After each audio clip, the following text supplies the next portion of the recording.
Go to get your game on. Go for the beers. Go for the cheers. Go for the hit and the hits. Go for the stakes and the stakes. Go to get your parlay on. Go to get your party on. Go for the scene. Go for the screens. Go for the gallery. Go for the win. Go to Ocean. Visit theoceanac.com to plan your visit.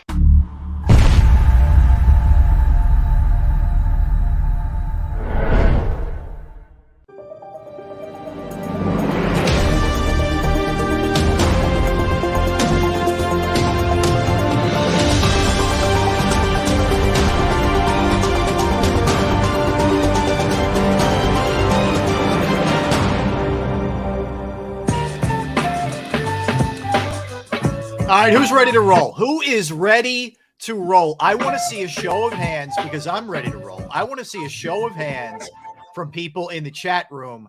I want a hand emoji up like you're in school. I want to see the hands up. Give me the hands up that we're ready to roll today on this hump day. D-Gun's ready to roll. I'm ready to roll. Xander, our producer's ready to roll. Barrett will be soon if he ever gets out of traffic. He'll be ready to roll too. We are ready to get after it. Gunner, what's up, my man? Man, how you doing today? You look like you dressed for November, December, dude. What in the world? Because I'm in the frozen tundra of the Ellis studio, which is oh man. If Gunner, if I didn't dress like this, you'd see like frog.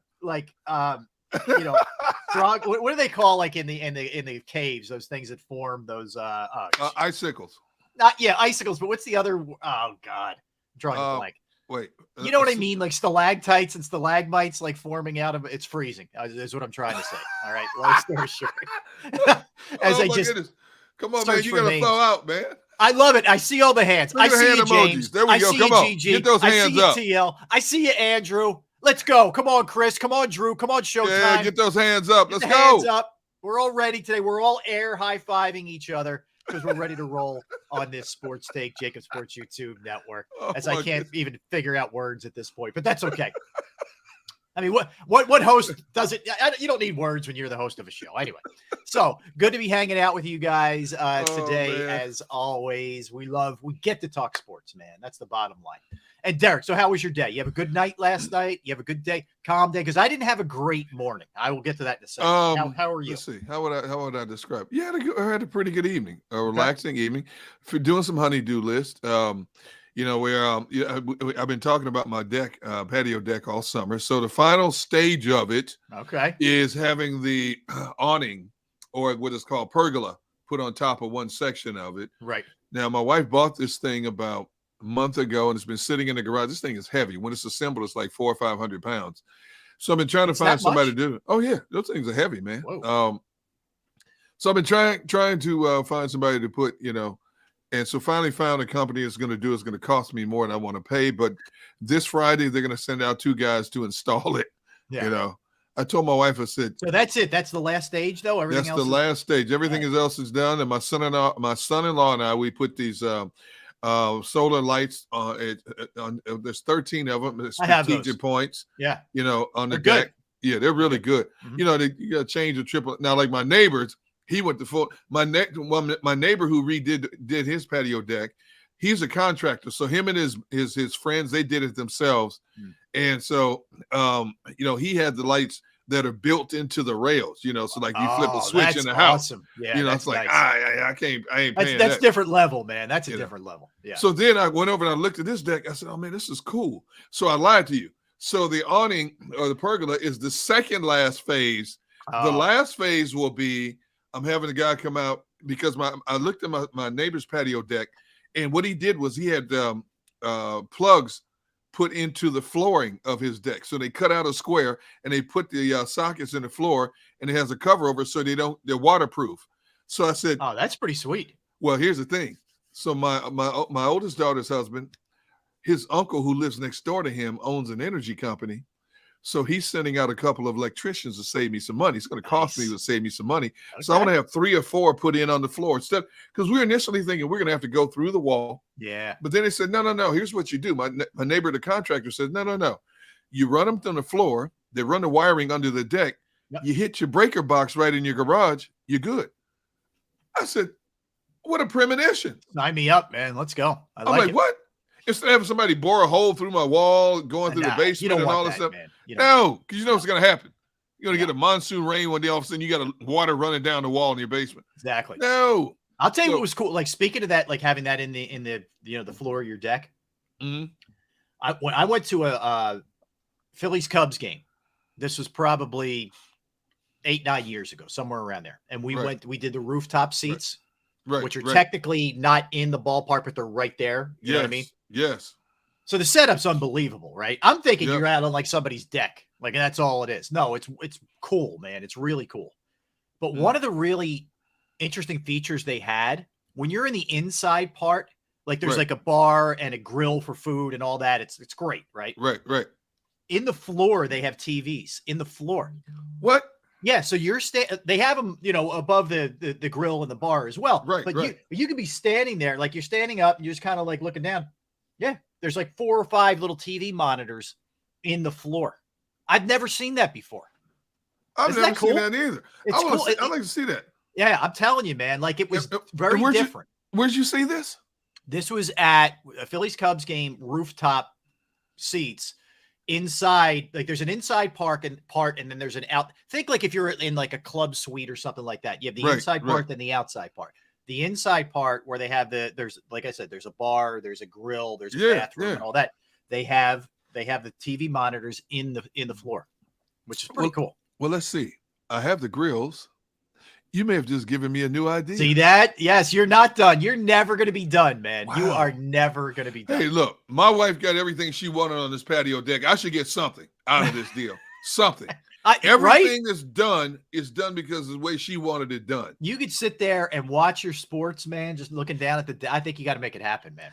Now, next week, I'm going to send you, because now, also, I got to move. So I guess I'm not there. So I got to move one of the cameras that we have. We have cameras all the way around the house outside. Yeah. So now, because of this pergola is going to block where the camera is outside my patio deck, I'm going to have to move it to another spot in the deck. So that's not a big deal. Technically, there's 3 things that still need to be done. The pergola, getting extra plugs, when a bunch of people over, you got I got one outlet already on the wall, but it only has 2 plugs. No, you need so more. If I can put them on the floor, yeah, when we have 10, 12, 15 people, hey, you want to plug in? You don't have to keep going in and out of the house. Yep. Boom, boom, boom, boom, boom. Yeah, you'll make that happen. You'll make that happen. All right. So it's a good tax deduction also, by the way.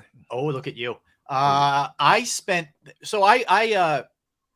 pretty decent with keeping up with my cars, making sure, hey, it's been however many miles. Because that's the key to, like, maintenance is the key, man. You don't keep up with stuff, it will catch you. Trust me. Oh my goodness. So, I this time I was a little bit lax, but I know, all right, I got to get this thing in. It was a basic oil change service kind of deal, nothing major, right? So I'm like, man, I've been neglecting this thing. All right, let me bite the bullet. I called there when we got off the air yesterday. Right.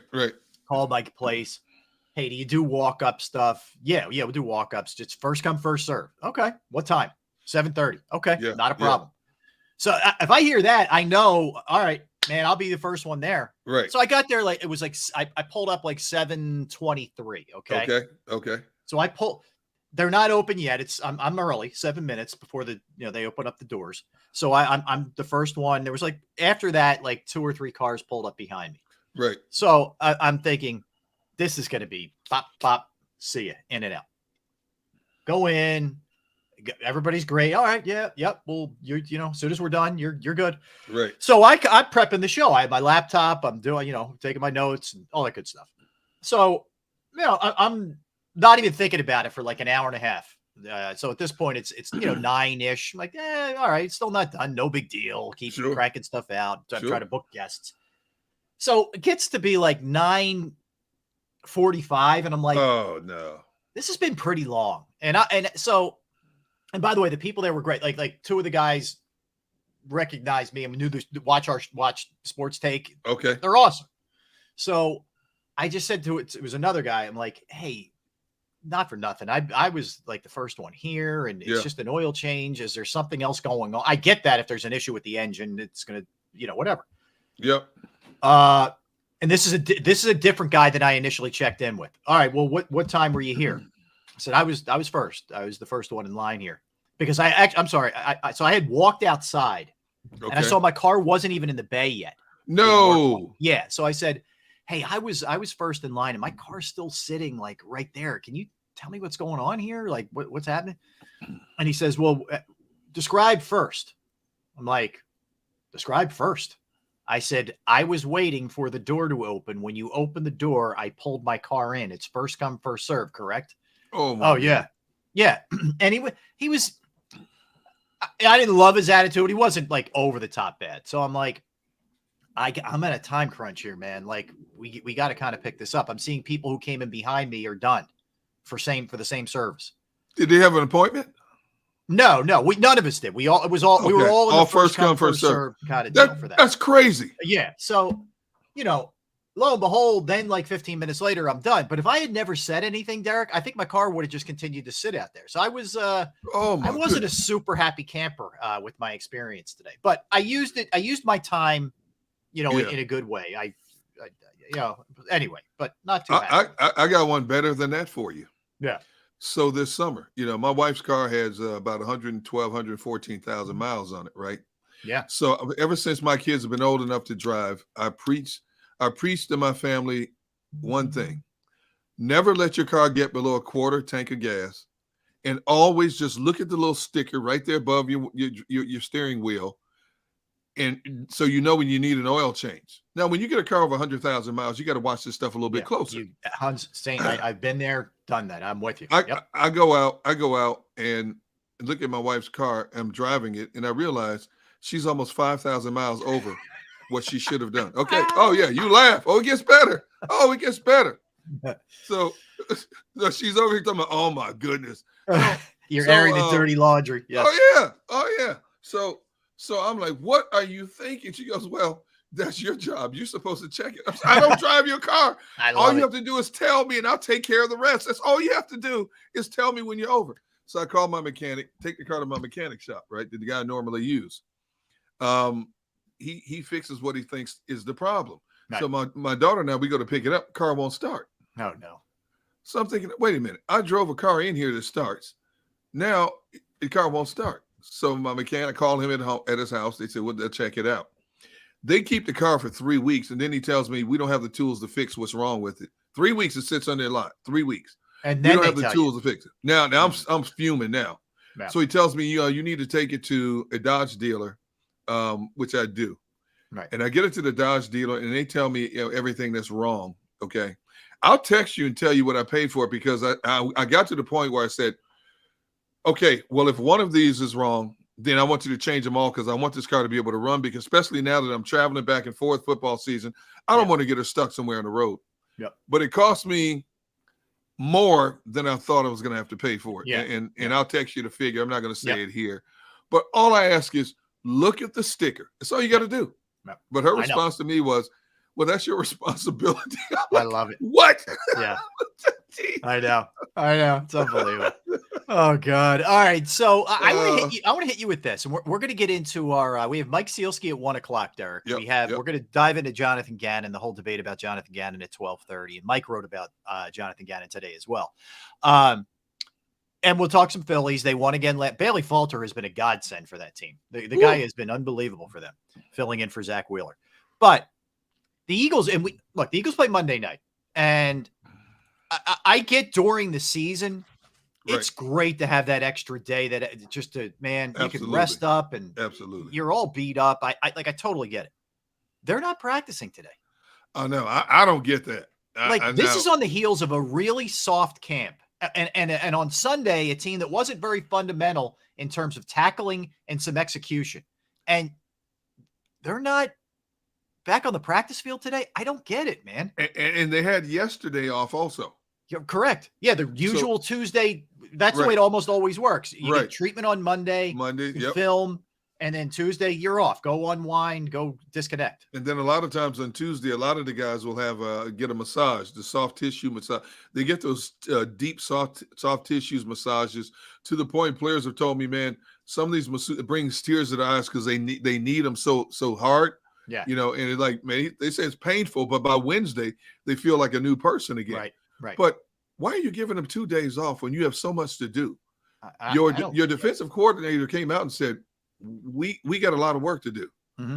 Now, you're not going to hit in practice, obviously, especially in the hindsight of you losing one of your starters, Derek Barnett, for the season. So you're not going to hit. You're not going that. But I would imagine they at least went in for a film session. I'm going to give them the benefit of the doubt and say they at least went in for a film session. Right. But you got to get out and do.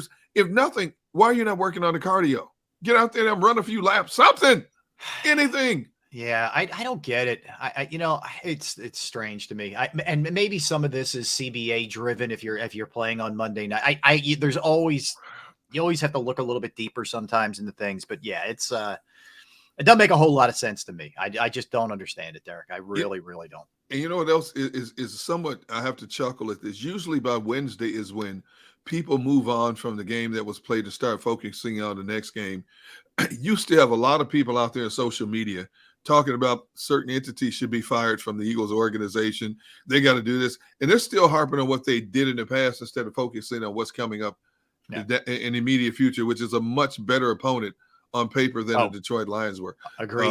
And I think it's like, man, people just can't get off of what they're happy the team won, obviously, compared to some other teams out there that got shocked in the first week of the NFL season. But they're still unhappy. There's more unhappiness out there with some of the things that they saw, especially on defense. Yeah, and I think, look, when you only play 17, football's the most overreactive sport that there is, hands down. Yeah. Okay. Yeah. And that's just general, and it's always been that way. It'll always be that way. Yep. But especially week one, Derek, when you have such a buildup and there's so much anticipation for that game, goodness. Right? And then it finally happens. And yes, I mean, ultimately, the takeaway should be they won. Okay, they escaped. They got out of whatever it is. They won on the road to the NFL. Exactly. But because it's week one and you want everything to look perfect, and this is I could project this way, I think there's even more built-in overreaction for week one, right? And I think I'll give you one more factor I think that's involved because they made so many moves on the defensive side with big-time, names. I think we all thought, whoa, man, this is going to look so different than last year. And, frankly, that side of the ball was disappointing. It's hard to kill the offense when you put up 31. I know they got 7 on a big 6. Absolutely. But the offense, for the most part, did pretty well. They got to protect Hurts better, but for the most part, did pretty well. Defense did not, and it didn't look improved from last year in a lot of ways. Well, as I said on yesterday's show, when you put that many new components into a defense and you have the limited amount of game reps that they played together in the preseason, it's going to take a little while to gel for guys to get on the same page. Yeah. In terms of understanding the little nuances from each guy on the back end of a defense, especially. But they escaped, and they'll learn from that. There's too much talent on that defense for them to be letting a team like Detroit walk down the field on you and get back in the game when you should have put your foot on their throat and taken them out of the game. Jared Goff is not Matthew Stafford. He's not Aaron Rodgers. He's not one of those guys, and he, as we saw for 3 consecutive series, when they did ramp up the heat on him, he's throwing the ball, overthrowing the ball, underthrowing the ball, just throwing the ball so he didn't take an unnecessary hit.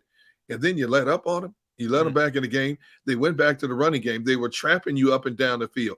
They kept running the same trap plays, and you couldn't stop it. You have 4 guys, 4 beef eaters in that D tackle position in particular, and you let them run up and down the field on you. Yeah. DeAndre Swift, $144. What did they have? 161 total yards rushing. That's unacceptable. Exactly. It's unacceptable. I agree with you. Listen, I agree with you 100%. That's why. Look, people went in with major doubts to begin with Gannon. And look, you know me, I've been very positive when it comes to him. Yep. But when you go in with that built-in doubt, you see a team that added name players to that side of the ball, and you get that kind of performance after such a long wait and anticipation, this is what you get. Now, is it fair? No. Do we overreact? Yes. But that's part of fandom, and it's part of passion that people – I would much rather, Derek, that people overreact and be like, I don't know. Whatever. Who cares? We won the game. Apathy's deadly. Yeah, apathy is deadly. I think football is so unique, more so than any other sport, because you play so few games. Right. You have a 7 to 8 day window to gloat or to fume about what happened, what did not happen, and you get jacked up for the next game that's coming as well.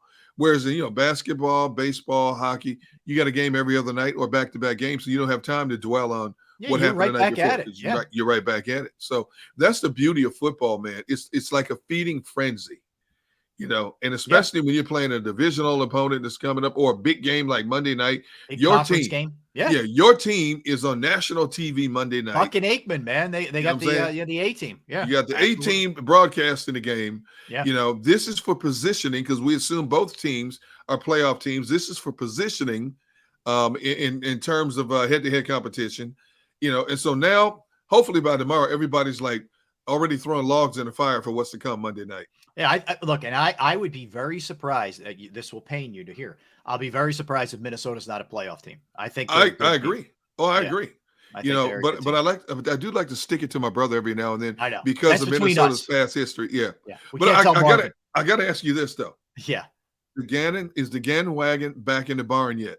No. Did you put it back in the barn? The service on the GAN wagon is going to take longer than I had to sit through this morning, Derek, to get my car taken. There's some more updates that we're working on. We're doing diagnostics right now. All right. Okay. We're going to get it by Friday. I feel good by Friday that this bad boy is going to be some momentum down the road. We're going to be making some moves. So okay, feel good. So you didn't put the wagon in the barn. You didn't put the padlock on it yet. No, not yet. No. We're not there. We're not there. All right. No. All right. The GAN wagon is still just needed a couple tune-ups. It happens. It's all right. Okay. All right. We'll be fine. All right, so we're going to do this every Wednesday because Wednesday, I think, is the perfect day to do it because you have enough time to soak in a couple of days after the games, right? And then now we're looking ahead a little bit. Top 10 power rankings for the NFL. Yep. Okay. And this is, to me, I always do these like a combo effort. It's based off of what I saw. Yep. But it's also based off of, okay, that team may be really good but had a bad game. That team may have really stepped up, but I'm not totally buying it. All right, so it's a combo. You want to give your shot here first? You want to work your way up from 10? You want me to do all 10 or do you want me to why don't you do your 10 through 6 and then I'll do my 10 through 6. 10 through 6. Okay. Yeah. At number 10, I'm checking in with the Saints. Okay. The reason being, when I look at how they played that game, a divisional game against Atlanta, first game of the season, Saints offense with all that firepower couldn't do nothing for almost 3 quarters. And then all of a sudden the light switch went on with Jameis Winston in the fourth quarter. And he had back-to-back drives where he went 11 of 12 and threw 2 touchdown passes to Michael Thomas. He did. There's just too much talent on that team for them to play the Atlanta Falcons the way they played them. But again, first game of the season, as we saw, a lot of upsets, a lot of shocking games, from the Giants to the Steelers to the Seattle game. So you have to take that into consideration as well. Number 9 for me is Baltimore. Baltimore, because they're going to have problems running the football until they find a definitive running back. But I tell you what, Lamar Jackson was slinging it. He was. He threw 3 touchdowns. He was dealing, and that defense is still pretty good. Even though they're taking a hit on the offense, the defense is going to take a hit. Number 8, believe it or not, Rob, I put the Eagles. I put the Eagles at number 8. Okay. That offense is going to be a problem for a lot of people. The defense has to catch up to speed. Keep your fingers crossed that the defense can't catch up to speed. As good as that offense is, I don't want to see this offense having to score 30, 35 points a game for them to win games because they're going to be in some games. Believe it or not, when you think about how bad the Giants were last year, look at how low scoring the games were against the Giants, especially the second game. The Giants won. Yep. So they're going to be in some low scoring games, and the defense is going to have to rise to the occasion. So I put the Eagles at number 8. Number 7, I put Cincinnati. Now, Joe Burrow had the worst turnover margin of his career. Probably the worst game he's ever played in his life, Derek, at any level. He had 5 turnovers. Yeah. 4 interceptions. He was sacked 7 times, which contributed to those interceptions. And they never should have got that extra point blocked. They should have won the game in regulation. And that guy's a phenomenal kicker. That was a total breakdown. Their front. Yeah. But when you look at, and the problem is they got to fix the offensive line. We were giving them all kind of accolades about spending a lot of money to fix that offensive line, which got him sacked, 50 times last year? Yeah, he got killed. And he got sacked 7 in the first game already. Yeah. So it's not fixed. They need to figure something out because that formula will get him killed. We talk about Hurts getting hurt. Burrow won't last. Burrow will not last. Yep. But they have too much firepower. Running game, passing game, defense. So they're going to figure it out. My number 16, I'm taking a hard check here, Rob, because it pains me to say this. Checking in at number 6 right now for me is the Minnesota Vikings. Minnesota, man, they look pretty good on paper against Yep. the Packers. You know, and I will say this: if Christian Watson hadn't dropped that 75-yard touchdown in the first Changes the whole game.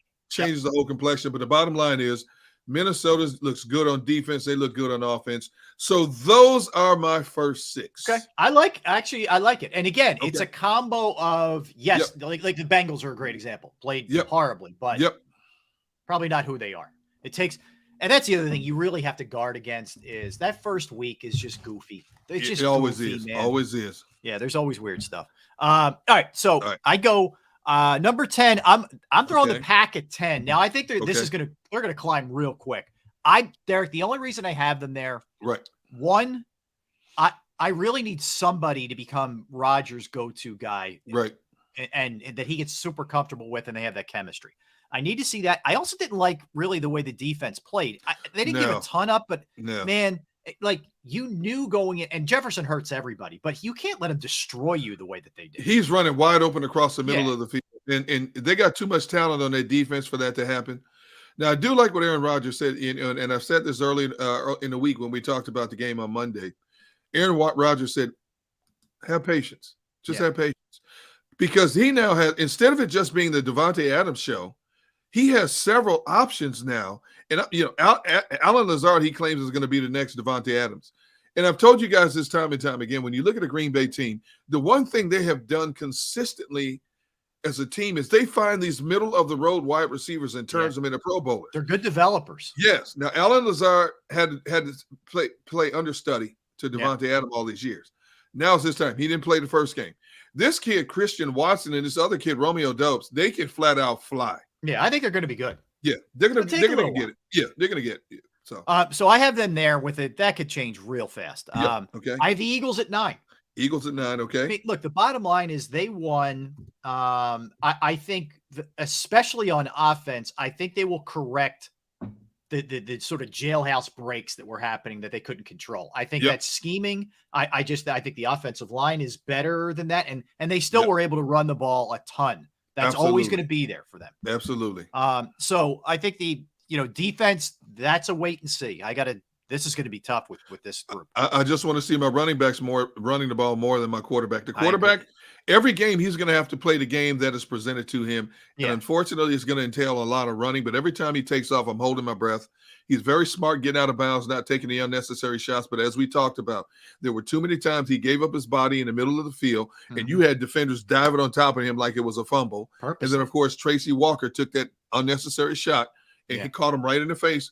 Luckily, he got up and kept playing the game, but I don't want to see him taking those shots. Well, Derek, if he's like, I'm comfortable with like 10, if it's 10 rushes for him. However it comes about, designed or not, 17 is just pushing it for me. All right, so Eagles at 9. Okay. My 8 is the Vikings. This is where I have Minnesota. Okay. I like a lot of what I saw, but he is still a rookie head coach. There is still some questions at other spots with them. I think the scary thing is Thielen didn't really get off. No, he didn't. Cook was solid, but he wasn't spectacular. It was really the Jefferson show. I think against a better team, not that Green Bay's good, but I think as the season goes on, you're going to have to see a more diversified attack from them. So I have them there. I have the Rams at 7. Now, again, this is the defending champs, but I saw some things that were troubling in that game, Derek. Number one, they clearly miss Von Miller. The pass rush is just not there where it needs to be yet with them, even though they have some real talent on that defensive line. And I think they also miss Odell Beckham Jr. I mean, Kupp got his, but you're asking that dude to do a lot every week, and you got to take some of that burden off of him. Well, they never got Allen Robinson in the game. He did nothing. I mean, it was almost like Davante Adams, where he was just like a total ghost, throughout the game, which is crazy to me. When you're going to let they let Robert Woods. I get he was banged up, but Robert Woods was a really good receiver for them. You're going to let him go and bring in Allen Robinson. You better get him going. All right. So Rams there. I dropped the Dolphins in at 6, Derek, and I'm not a Tua believer like you. However, that was an impressive game, and New England was really never in it. And the thing that impressed me too is Miami's defense, which we're always focused on Tua and Mike McDaniel, but I like their defense. I think the defense by far outshined the offense, and the defense won that game for them. Yes. Yeah. You know, and I'm not a Tua fan, but you know me, I've been on record too many times saying I'm not a big Tua fan. And they've got firepower on offense, no question about it. Pass game, running game. They got a good team overall. Yeah. But you know, I couldn't put the Dolphins on my list yet. I just couldn't. Fair enough. I had the Chargers at 5. I really liked what I saw. So you go? Are you going to give your whole top 10? Oh, I better stop. Okay. Dolphins at 6. Now it's you. Sorry, I was getting too excited. Okay, so you're up to number 5. Yeah, recap your 10 through 6 real quick. All right, 10 through 6. Saints at number 10. Baltimore number 9. Eagles 8. Cincinnati 7. Minnesota. Oh, it hurts me to say that. Minnesota number 6. Marvin. It's Fred Sanford. You hear that, Elizabeth? I'm coming to join you, honey. Yes, Oh, it hurt to say that. I know. At number 5, checking in with the Rams.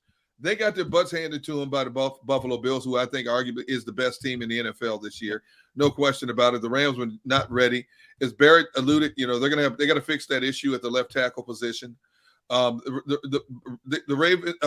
Rams, even without Von Miller, there's just too much talent on that team. Like a lot of teams that stumbled the first week, they're going to figure it out. Mm-hmm. The Rams, to me, is still one of the top 2-3 best teams in the NFC. So I put the Rams at number 5. Number 4, Tampa Bay. That defense is still a monster.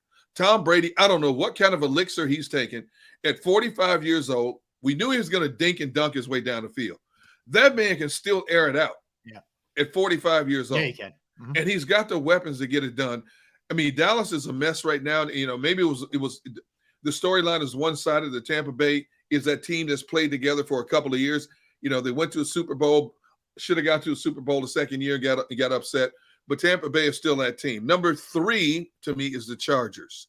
I put Chargers at number 3. Khalil Mack said, me getting 3 sacks was not good enough. And I'm thinking, wait a minute. Yeah. You took it to Derek Carr and all that offensive firepower, and that's not good.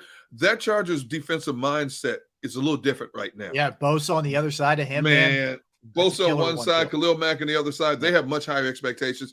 Justin Herbert is that dude. You know, he's still young. He's a gambler. He's going to make some mistakes.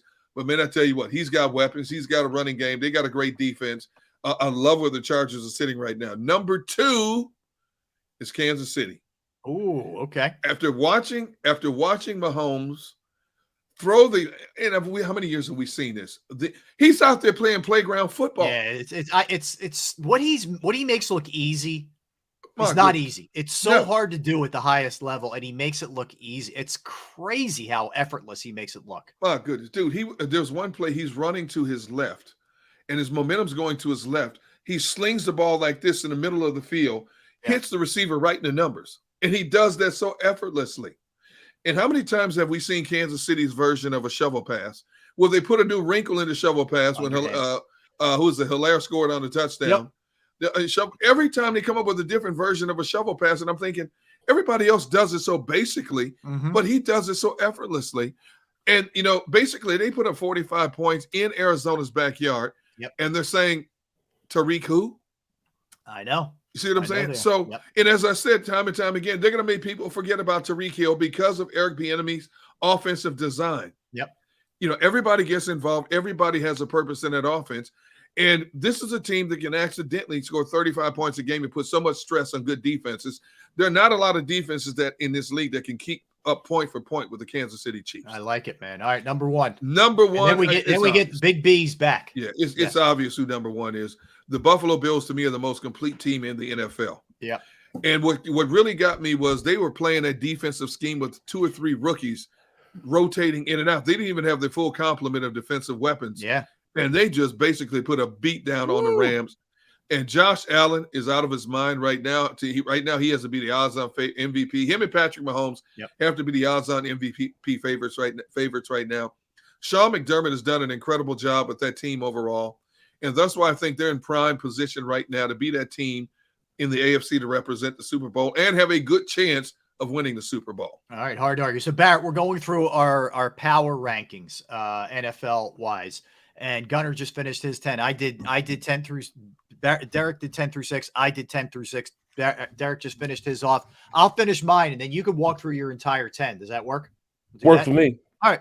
So I'll pick it up at 5, guys. So right. I go Chargers at 5 for Derek, all the Chargers. reasons you just stated. One thing to add about Herbert, there's a chance he gets to 10,000 yards this week. If he does, he ties Patrick Mahomes for the fastest to get to 10,000 yards. That's great. That's great. Just to put it in perspective, how he's in Mahomes category with the start of his career. I put the Bucs at 4. Okay. I'm still a little concerned about the offensive line. And look, Parsons got a couple. Parsons is going to do that to everybody. Yep. But I thought they held up better than I thought. But I need to see it over the longer haul before I totally buy in. But like I told you, you're not going to get to Brady. Brady's getting that ball up quick. You're not getting to Brady. Yeah, it's amazing. I had the Ravens pretty high here because I think this is like a steady climb. I think Lamar's on a mission. I do. Whoa, he knows what's at stake. I think he wants to prove some of the naysayers wrong, that he can't go deep in the playoffs. And I think, and I've always been a hardball guy, so I'm going to have them at 3. My 2 and 1 are exactly like yours. I have the Chiefs at 2, and I have the Bills at 1. Okay. For every reason that you just stated. So mine is Bills, Chiefs, Ravens, Bucks, Chargers, Dolphins, Rams, Vikings, Eagles, Packers are my 10. All right, but just so Barrett knows, my 10 are I'm going 1 to 10. Buffalo, Kansas City, Chargers, Tampa Bay, Rams, Minnesota. Minnesota. Get the Heimlich. Somebody help him. You hear that, Elizabeth? Minnesota. I'm coming. Minnesota, Cincinnati, Eagles, Baltimore, Saints. Okay. All right, Barrett. So walk yours through 10 through 1. Go work your way up. I'm gonna go 1. Number 10. I'm gonna go Dolphins. Dolphins. Okay. Put Dolphins at the number 10. Number 9. I got to go with our Eagles then. Okay. I think they kind of stay status quo around the 10, the 9 range. Even though Detroit almost came back. I'm gonna go with the Eagles then. Number 8, and you're gonna hate me for this, Derek. Packers. You know what's funny? It may be because I'm harder on them. Rob put the Packers on his list also at number 10. Yeah. I just can't put him on it yet. And I trust Rodgers when he says, wait. Every time Rodgers says something like this, he said the same thing after the first game last year when they got blasted. And you're the famous relax comment. The relax. Remember relax? Yeah, relax. Yeah. And, so I couldn't put the Packers on my list as much as I wanted to because I don't want you guys saying, oh, Homer pick here. Yeah. So I didn't put him on. But, okay, all right, I don't disagree with you. Yeah. Number 7. Yep. I didn't go as high as you guys did. I went number 7 with the Ravens. Okay. Ooh, I may have gone a little high with the Ravens as I look at my list, but anyway. Well, I had the Ravens at number 9. So yeah, I think I pushed it a little with size I had them, but yeah. After that, number 6, Monday Night Football is going to dictate where these guys are, but I got the Vikings. Okay, at number Vikings. 6. Okay, so you and I both have them at 6. Okay. Yep. Then the Rams, they drop all the way down to number 5. Rams 5. We're saying we're still simpatico. I have a Rams at 5. Okay. Yep. Number 4. And I hate to say it, but I'm gonna go Chargers. Ooh. Yeah, because you were a Raiders guy in the West. Yeah. Yes, but they really beat up on their defense is a lot better than I thought. I knew the defense was gonna be good. Yeah. But Bosa and Mack. Yeah, they're nasty. Oh my goodness. Khalil Mack. Did you hear when Khalil Mack Barrett said he had 3 sacks? He said that's not good enough. I'm like, whoa. Is that crazy or what? Yeah. Yep. After I'm at number 3. I'm gonna go with the old man, Brady and the Bucks. Yeah. They're number 3. Okay. They beat up on it. At no point did I see the Cowboys even looking close to winning that game. So Dallas was never in that game, man. No, they weren't in the game. Even with the way, the defense. Well, not the defense. The way what's his name, Michael Parsons played. Yeah. I just didn't think they were in it. Number 2. I got to go with the Chiefs, man. Big Red found a way to get that offense going. That offense is still going to be prolific. And Mahomes got another gear now, man. I mean, where does that gear come from? He found another way to play. I can't believe how good he is. I thought losing the Cheetah would really take a lot out of his sail.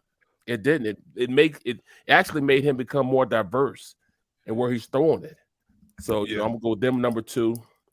And I mean, Josh Allen, you got to make him number 1. He's just too good, man. He's just way too good, way too good.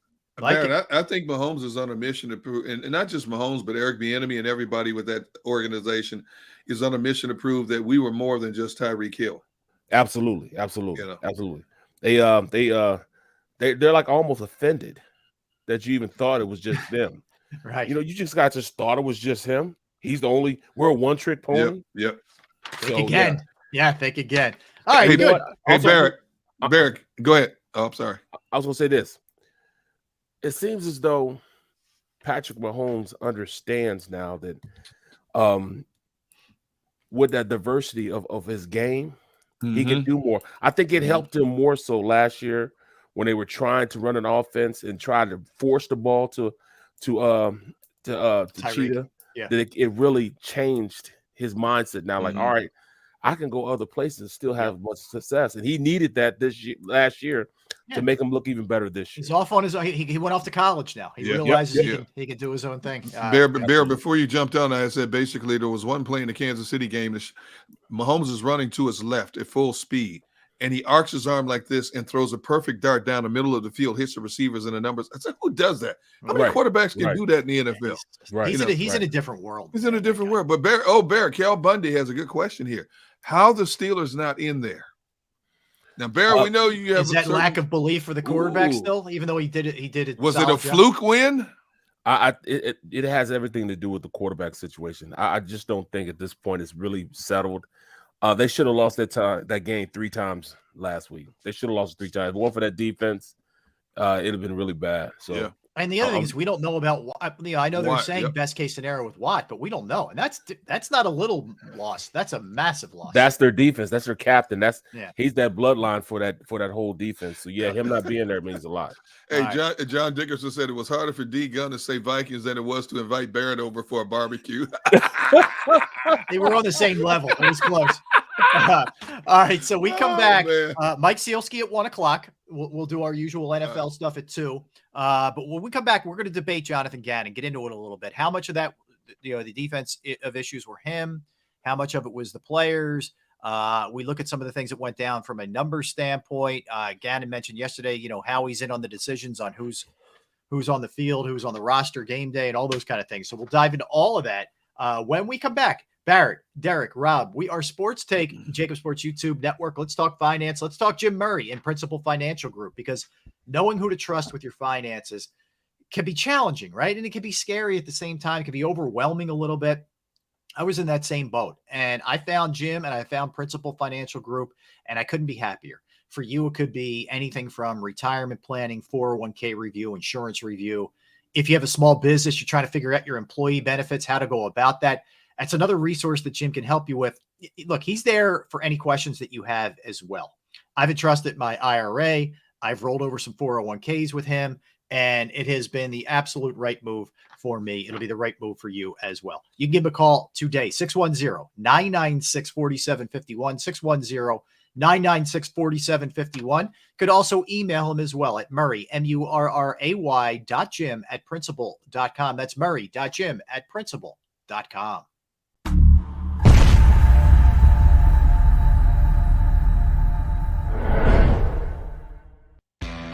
Go to get your game on. Go for the beers. Go for the cheers. Go for the hit and the hits. Go for the stakes and the stakes. Go to get your parlay on. Go to get your party on. Go for the scene. Go for the screens. Go for the gallery. Go for the win. Go to Ocean. Visit theoceanac.com to plan your visit. Philadelphia fans, we're cut from a different cloth.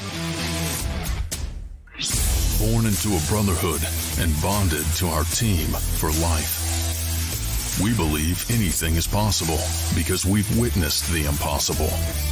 While we may be from different neighborhoods, come Sunday, we are one, and we will be heard. Pondley Hockey, official partner of the Philadelphia Eagles.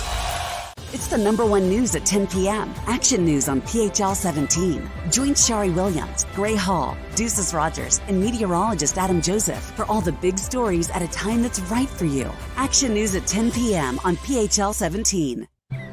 I get scared sometimes. of a lot of things. Joining in. Decisions. The dark. The dark. But I once heard someone say, But as I always say, it's okay to be afraid as long as you face the fear. and keep moving forward. Wherever you are in life, count on the name trusted in insurance for over 80 years. Independence Blue Cross.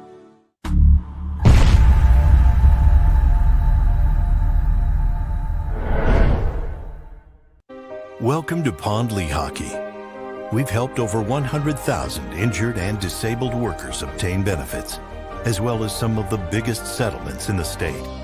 If you've been injured at work, give Pond Lehocky a call. Go passionately. Go fearlessly. Go confidently. Go Birds! Go confidently towards your goals with First Trust, Philly's hometown bank for nearly 90 years, and the official bank of the Philadelphia Eagles. We're focused on getting you over the goal line. So go with conviction, go with trust, Go Birds! and go forward with us by your side.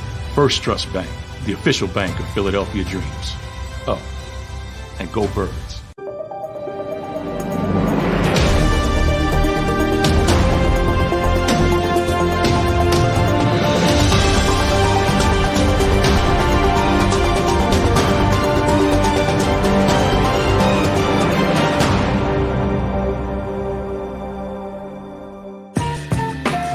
All right, we're back. We're hanging out with you on this hump day. Derek and Barrett Brooks, Rob Ellis. We are Sports Take, JAKIB Sports YouTube Network. We're here each and every day, 12P to 3P, 3 hours of power with the three amigos hanging out today. All right, guys, so let's pick it back up with the Eagles defense here. And Gunnar and I, we touched on that a little bit earlier, Barrett. But much has been made. We came into the season with a lot of expectations for this defense to be a lot better.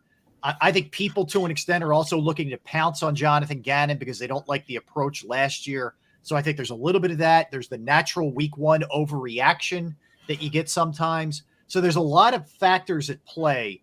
But really, the bottom line is that group as a whole underperformed on Sunday against the Lions. What's your sense of where things are right now? Gannon met with the media yesterday. You know, we'll dive into some of the things that he had to say, but what's your sense generally of Gannon and where the defense is at?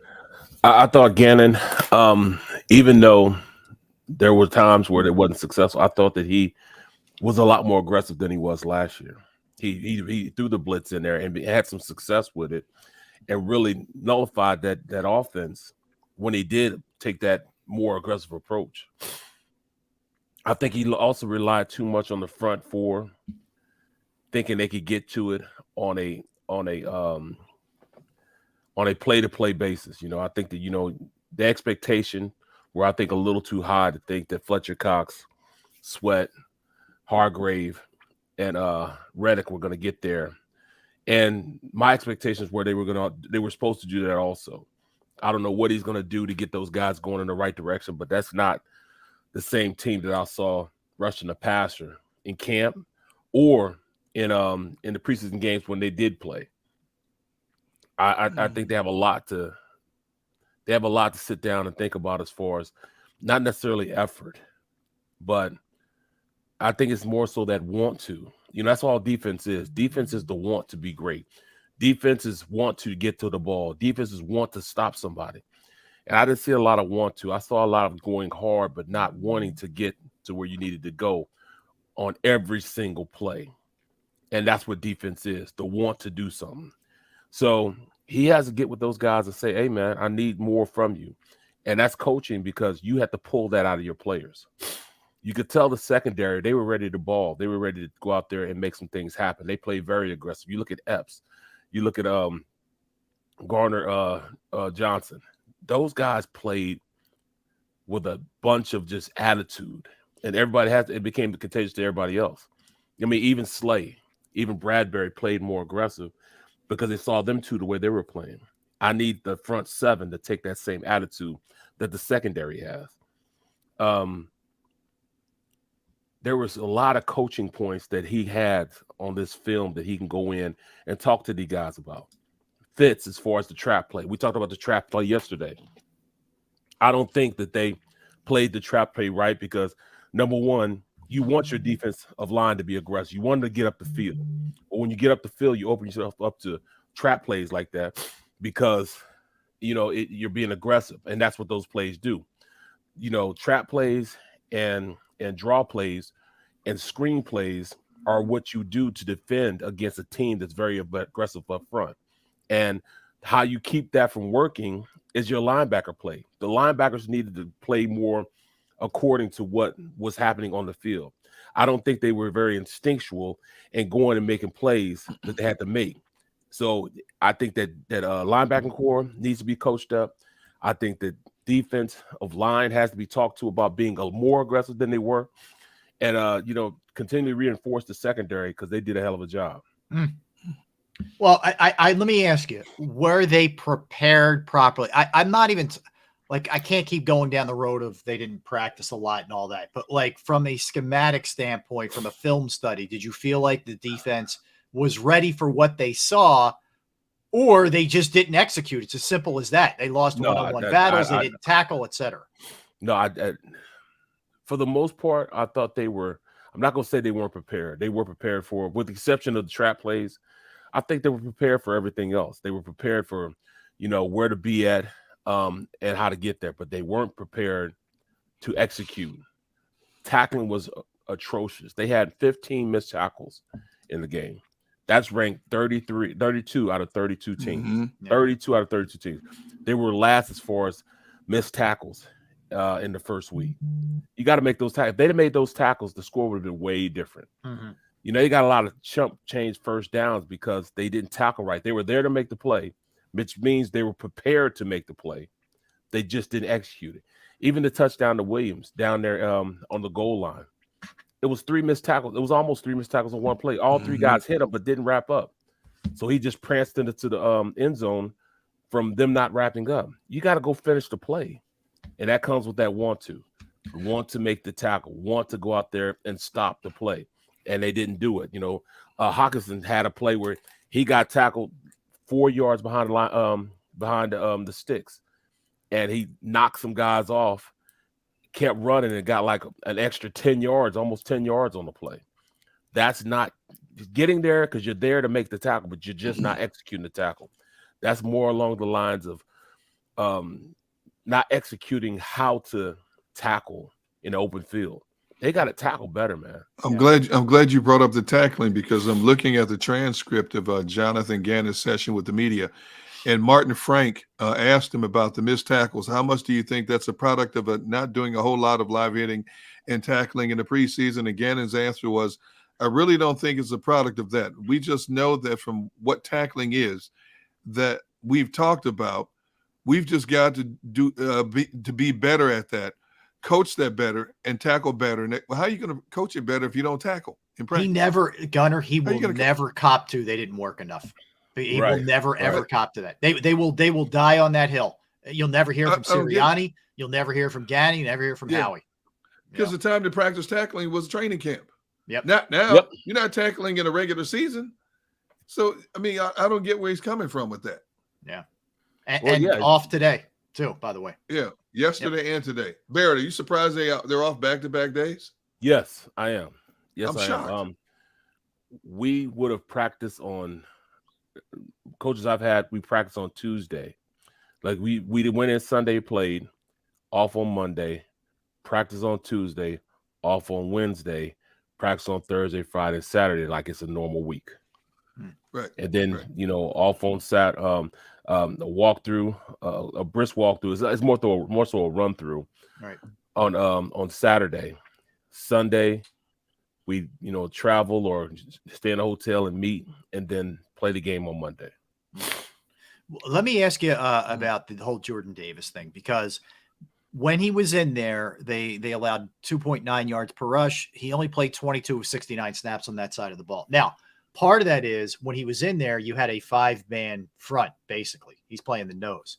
Yep. You by nature, you're probably going to be better against runs when he's okay. With that front. So is the disparity not that surprising to you? And my follow-up to that is also, aren't they kind of predictable that whenever they think it's going to be a rundown, he's in, and when it's a passing down, he's not, and then maybe the offense would audible out of something. So that's where you become more versatile, in the diversity of your of the personnel package that you have. Buddy Ryan used to use that 50 front. They call it the 46 front, or we call it Navajo. We also call it a bear front. Is when you cover both the center and both guards with defensive linemen. That's your run stopper. But you can also use that as a passing down threat, because when you do that, it makes the offensive line man up. You can't slide the line in any direction because you have the three guys in the middle manned up. This is where you can use this on passing plays. So now you got one-on-one situations with both guards and the center. I put them up against, both guards in the center all day. If you give me that opportunity, you can't slide the line. That means you're going one-on-one. That means a one-on-one on the outside with your pass rush, Sweat and Hassan Reddick out there. You can blitz from that front. You just got to know how to use that front to be more productive. They should have used that even on passing downs. I don't understand why you're not going to use that. It's stupid to not. It's stupid to not use the versatility that a 50 front gives you. You can use that. And at the end of the day, especially on first down, once again, first down killed this team. It's because of first down that they had so much success being able to go out there and pretty much do what they wanted to do on second down. Anytime you got 2nd and 4, 3rd and 2, it's easy to call plays. They put themselves behind the buck again. They got to stop that. Stop teams on first down. That's the only way they're going to have success going forward. All right, so here's what we're going to do. We're going to hold that thought, and we're going to segue right into Jonathan Gannon with Mike Sealski, who wrote about Gannon today, wrote about the game itself. He was in Detroit. He's got another really cool article, too, that you will want to discuss with Mike. So don't go anywhere, guys. Barrett, Derek, Rob, Sports Take, JAKIB Sports YouTube Network, back with Mike Sealski from the Philadelphia Inquirer. Let's talk about Pro Action Restoration. Pro Action Restoration is there for you if your home, your business, your property unfortunately experiences water, fire, smoke, mold damage, whatever the case may be, because they're on call 24 hours, 7 days a week to assist you. I've gone through it personally. I reached out to them. It was on the weekend. They got right there. They cleaned up the mess. They fixed the problem. The crew was amazing, and the price was reasonable. All the boxes were checked. They are licensed, bonded, fully insured. They've been serving the tri-state area for more than 2 decades. Pro Action will work in conjunction with your insurance company as well. That is a key. They are licensed, bonded, fully insured, and they will take care of any of the issues that we just talked about. It could be water, it could be fire, it could be smoke, mold damage, whatever the case may be. They can handle it. Give them a call, 610-623-3760. That's 610-623-3760. Or you can reach them online at proactionrestoration.com. That's proactionrestoration.com.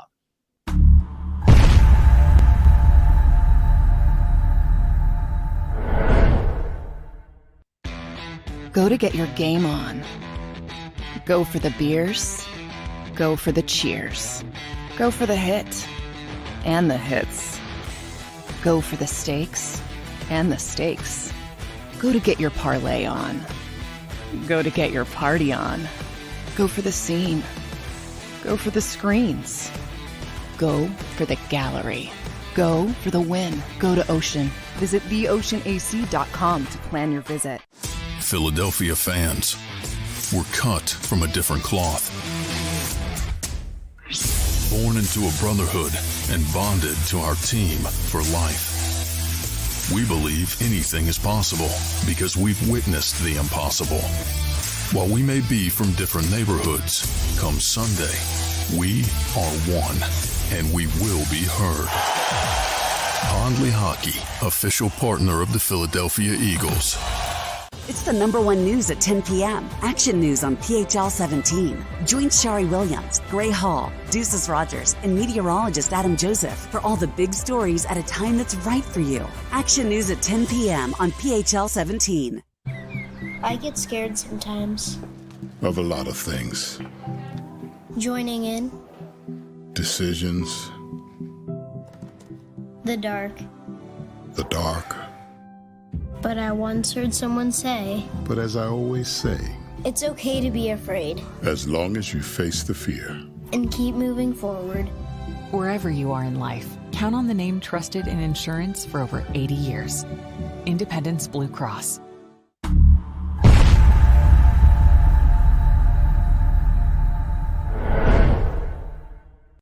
Welcome to Pond Lehocky. We've helped over 100,000 injured and disabled workers obtain benefits, as well as some of the biggest settlements in the state. If you've been injured at work, give Pond Lehocky a call. Go passionately. Go fearlessly. Go confidently. Go Birds! Go confidently towards your goals with First Trust, Philly's hometown bank for nearly 90 years, and the official bank of the Philadelphia Eagles. We're focused on getting you over the goal line. So go with conviction, go with trust, Go Birds! and go forward with us by your side. First Trust Bank, the official bank of Philadelphia Dreams. Oh, and go Birds.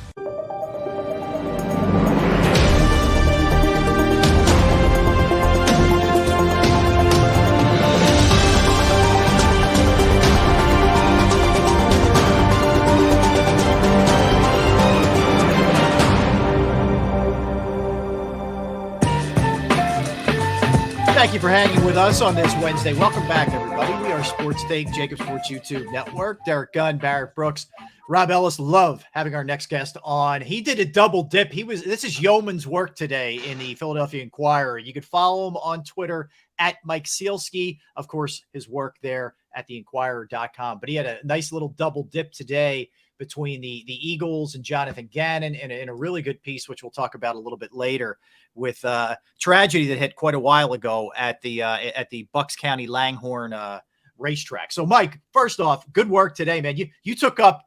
I was sitting waiting for my oil to be changed, and I got old school with the actual newspaper versus reading you digitally. And man, you were everywhere on that front page. I am king of all media, Rob. Yes. And it's funny you said that, because I did exactly the same thing. I was getting my oil changed this morning, and I had my laptop with me, and I was just, engaged in reading about the Eagles and all kinds of stuff. Yes, we are like minds.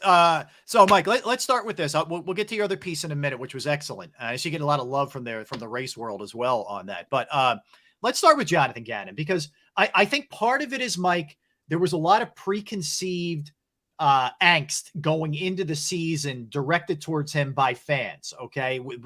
They weren't happy the way last year went, and they're sort of waiting to pounce a little bit. Now, he did nothing to help that. Okay. I think he put a little fuel to the fire here, and you mentioned how this guy handles himself great. He's smooth in a press conference, man. You could see why NFL teams are kind of wooed a little bit, but ultimately it's about the product on the field. What was your sense being there on Sunday, what that product was all about? My sense was that the product stunk. That was my sense. I mean, I'm not sure, other than the James Bradbury interception for a touchdown, how you could come away thinking anything else. Hassan Reddick, the big offseason acquisition, made 2 tackles, didn't really get anywhere close to the quarterback. Jordan Davis, the first-round pick, who we all saw in the preseason and training camp, looked terrific, got on the field for only 22 snaps. Now, it's possible that he's not in good enough shape and conditioning yet, that 22 snaps is all he could play. But if you look at the numbers, he seemed to make a difference in the Lions running game when he was out there. And yet, the Eagles allow 35 points. And all the questions that we had about Jonathan Gannon last season as to whether it's him or it's the personnel and why is he playing so conservatively and all those things, all those questions still remain. And now you have new ones. To me, the big one, Rob, and I know Derek and Barrett are familiar with this idea from, Barrett from playing in the league and Derek from covering it as long as he has, is, to me, the question about Gannon is, what does he trust more? Does he trust his scheme more, or does he trust the actual players? The examples that I keep coming back to in this regard are this. Everybody knew Jim Johnson, when he was with the Eagles, was a terrific defensive coordinator, okay? That didn't stop Jim Johnson when he got Brian Dawkins from saying, that guy is special. What do I have to do to maximize that guy? Okay. I covered the Jets for a couple of years when they had Darrelle Revis as one of their 2 starting cornerbacks, when Revis was the top corner in the NFL. They literally said, and this was Rex Ryan, who was regarded as a top defensive mind, basically said, like, look, I'm not going to try to reinvent the wheel here. Darrelle Revis will take that half of the field, and so we don't have to worry about it. And as long as we're operating from that, then we can figure out what else we need to do. I don't see Gannon doing that. I don't see Gannon looking at the talent that he has and saying, okay, I know Hassan Reddick can do this, or I know this guy can do that. What do I have to do to maximize that and then adjust accordingly? I see a guy who's kind of, at least so far, really married to his scheme. And it's a common scheme, this multiple Vic Fangio alignment, but it doesn't seem to be working to me, and I don't see any adjustments yet from Gannon. Maybe I'm wrong. You muted, Gunner. It's funny you should bring up Brian Dawkins, because when we had him on the show earlier this spring and we asked him about his relationship with Jim Johnson, he brought up the fact that when his career really took off was when he would have those conversations with Jim. And as good of a defensive coordinator as Jim was, Jim said, what do you like to do? How do you feel more comfortable in the system? Let's play to your strengths. As I'm looking at the transcript from yesterday, and you were a part of the media contingent that was asking Gannon questions, I liked how you asked him about how do you approach this? Is it by down and distance, or is it personnel groupings in terms of how many people, certain people you need on the field more so than others? And I'm looking at his answer, and I'm still trying to piecemeal his answer together. I came away thinking, huh? How did you feel about the answer he gave you? I didn't like it, Gunner. He didn't answer the question. Yeah, okay. What I was getting at was exactly what you and I just talked about. The idea of what matters more, the scheme or the personnel, and how are you operating? And one of the other things that Gannon mentioned yesterday, whether this is entirely accurate or whether he meant to kind of convey this or not, he dropped Howie Roseman's name as being part of the game plan. That scares me. Which it's kind of confirming what anybody who's been around the team for a while kind of regarded as an open secret, which is Howie's involvement in how the Eagles play once he provides the players that they play with. And I wonder if this is all kind of a way for the decision makers, Howie, Nick Sirianni, Jonathan Gannon, to kind of be able to deflect blame. Hey, we're all on the same page when it comes to the scheme and how we want to do this. We just need to make plays. Okay. Well, sometimes you just need playmakers, right? And if Jordan Davis is giving you indications that he's a playmaker when the opposing offense runs the ball and the Detroit Lions are gashing you in the run game, you don't have to be like a brainiac to put Jordan Davis in the game and maybe stop the run. Or if Hassan Reddick is a double-digit sack guy, don't have him drop into coverage 20% of the time, which it looks like some of the numbers are showing that he did. So I don't know. Maybe I'm missing something. Maybe I'm not that bright, but it just seems to me like there's a devotion to the scheme that doesn't seem to be taking advantage of so far of the talent that the Eagles have. Mike, on the Howie thing, and Barrett, I'm sorry, let me jump in real quick just to pick up on that. Do you sense that there's any kind of, hey, look, paying Fletcher Cox a hell of a lot of money, paying Javon Hargrave a hell of a lot of money, whatever. Should they be in there in lieu of a rookie? I mean, it's a weird juxtaposition, because if you're Howie, you also drafted that guy in the first round, Jordan Davis. Like, I'm trying to come to grips with exactly what it is there. Is there the, hey, we paying these guys big bucks, they have to play edict, or at least influence? Or is it, wouldn't you also look good if that rookie's kicking ass? Like, I'm trying to figure out exactly what the mix is here. Yeah, I don't know yet either, Rob, and I'm not sure they do either. Yeah. I think, part of this is you got to see what Fletcher has left, and you've got to see how Davis performs over the course of a full season. It is just one game, and the one caveat I'll allow with respect to Gannon and the 35 points against the Lions is that it's week one, and week one can be crazy in the NFL. I get that. And who knows, maybe 5, 6, 10 weeks from now, we're going to look back at this game and the Lions will be 7-3, and we'll be saying, hey, that win looks a whole lot better than it does, the way we're talking about it now. But all these things are possible, it seems to me. And you look at the snap count from that game and you see that Jordan Davis got fewer snaps than anybody. It just doesn't jibe with the performance, at least through 1 week. So yes, let's see, but I think these are fair questions to ask. Well, when you look at muted, by the way. when you look at if it is true that Howie is involved in a defensive game plan, that's scary. You go back to the Doug Peterson tenure, and it was Howie Roseman who would set the 46-man roster every week, and Doug had a problem with that. When the GM basically sets your 46-man roster on a game day, for a game day, when the coaching staff is out there coaching these guys, has a much better feel for who could be in, should be in. You know, I think if that is true, to me, the general manager is wearing way too many hats. Yeah, I mean, look, Gunnar, I think this is what the Eagles do and have done for a long time. The question becomes, how long does it go before somebody bristles, right? Mm-hmm. Like that happened with Doug, okay? He bristled at it, and it was one of the many reasons that he ended up getting fired. You know, maybe he could have saved his job if Carson Wentz had not tanked, and I don't mean like thrown games, I mean just played terribly during the 2020 season. But the fact is, Wentz played terribly, and it was another pebble on the pile as to why they felt like Doug couldn't stay or Doug didn't want to stay. Sirianni and Gannon don't yet have the kind of cachet where they can push back, even if they were to disagree. Right. You know, so I think I'd say the same thing to you that I said to Rob. We have to see how this all plays out. If Kirk Cousins and Justin Jefferson come out and torch them for 45 on Monday night, and Jefferson catches 10 balls for 200 yards, you know, that's one thing. If they shut out the Vikings and sack Cousins 8 times and Hassan Reddick has his day of days, that's something else. So we'll see. Barry, I think you might be having mic issues, man. Yeah. Yeah, Can you guys hear him, Mike? No. All right. Yeah, you're something's Xander, wrong let's work with Barrett. I don't talk to Barrett anyway. I don't want to talk to Barrett. He did that. He did it. I'm telling you, he's got that kind of power to control microphones. So, Mike, other than that, a couple other odds and ends just to take away from that game before we jump into a couple other things. Certainly positives in that A.J. Brown goes nuts. I mean, he absolutely goes off. And they appear to have something really special in terms of a chemistry, he and Hurts. This does feel T.O.ish, you know, and I'm not big on throwing that kind of stuff around, but it does kind of have that vibe to it.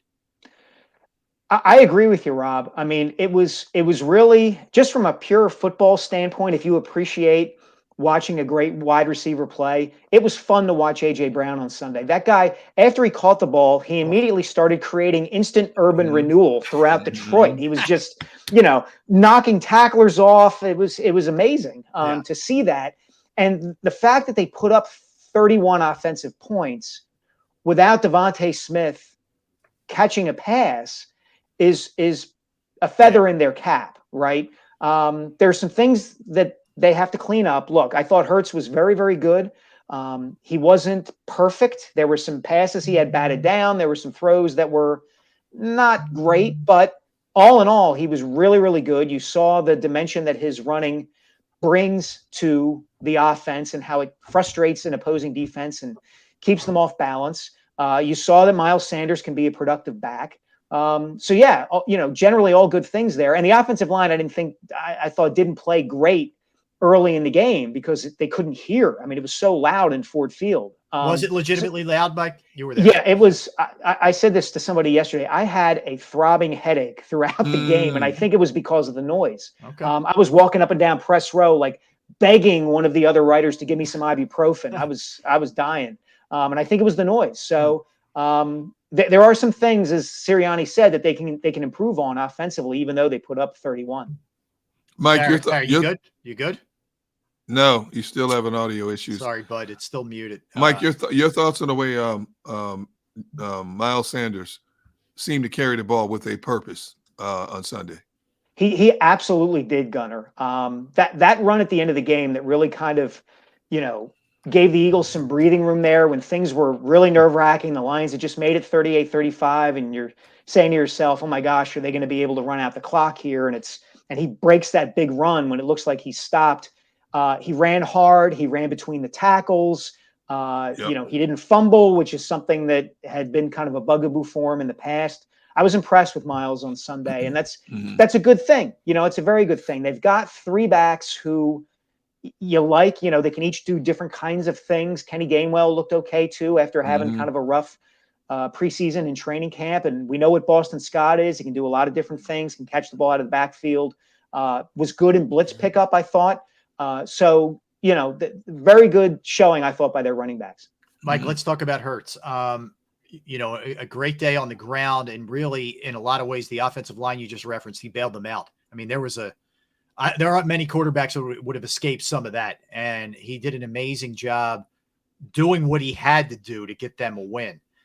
The thing that worries you is, man, he took some hits, and the last one was obviously the one that stands out because they finally threw a flag. I think he could have justified it maybe 2 other times, and I think. You know, there's a lot of talk, people being critical of Hurts. I think it's more of, can this sustain itself is more of the question with Hurts. And that's kind of where I'm going with you. Like, is this survivable here for 17?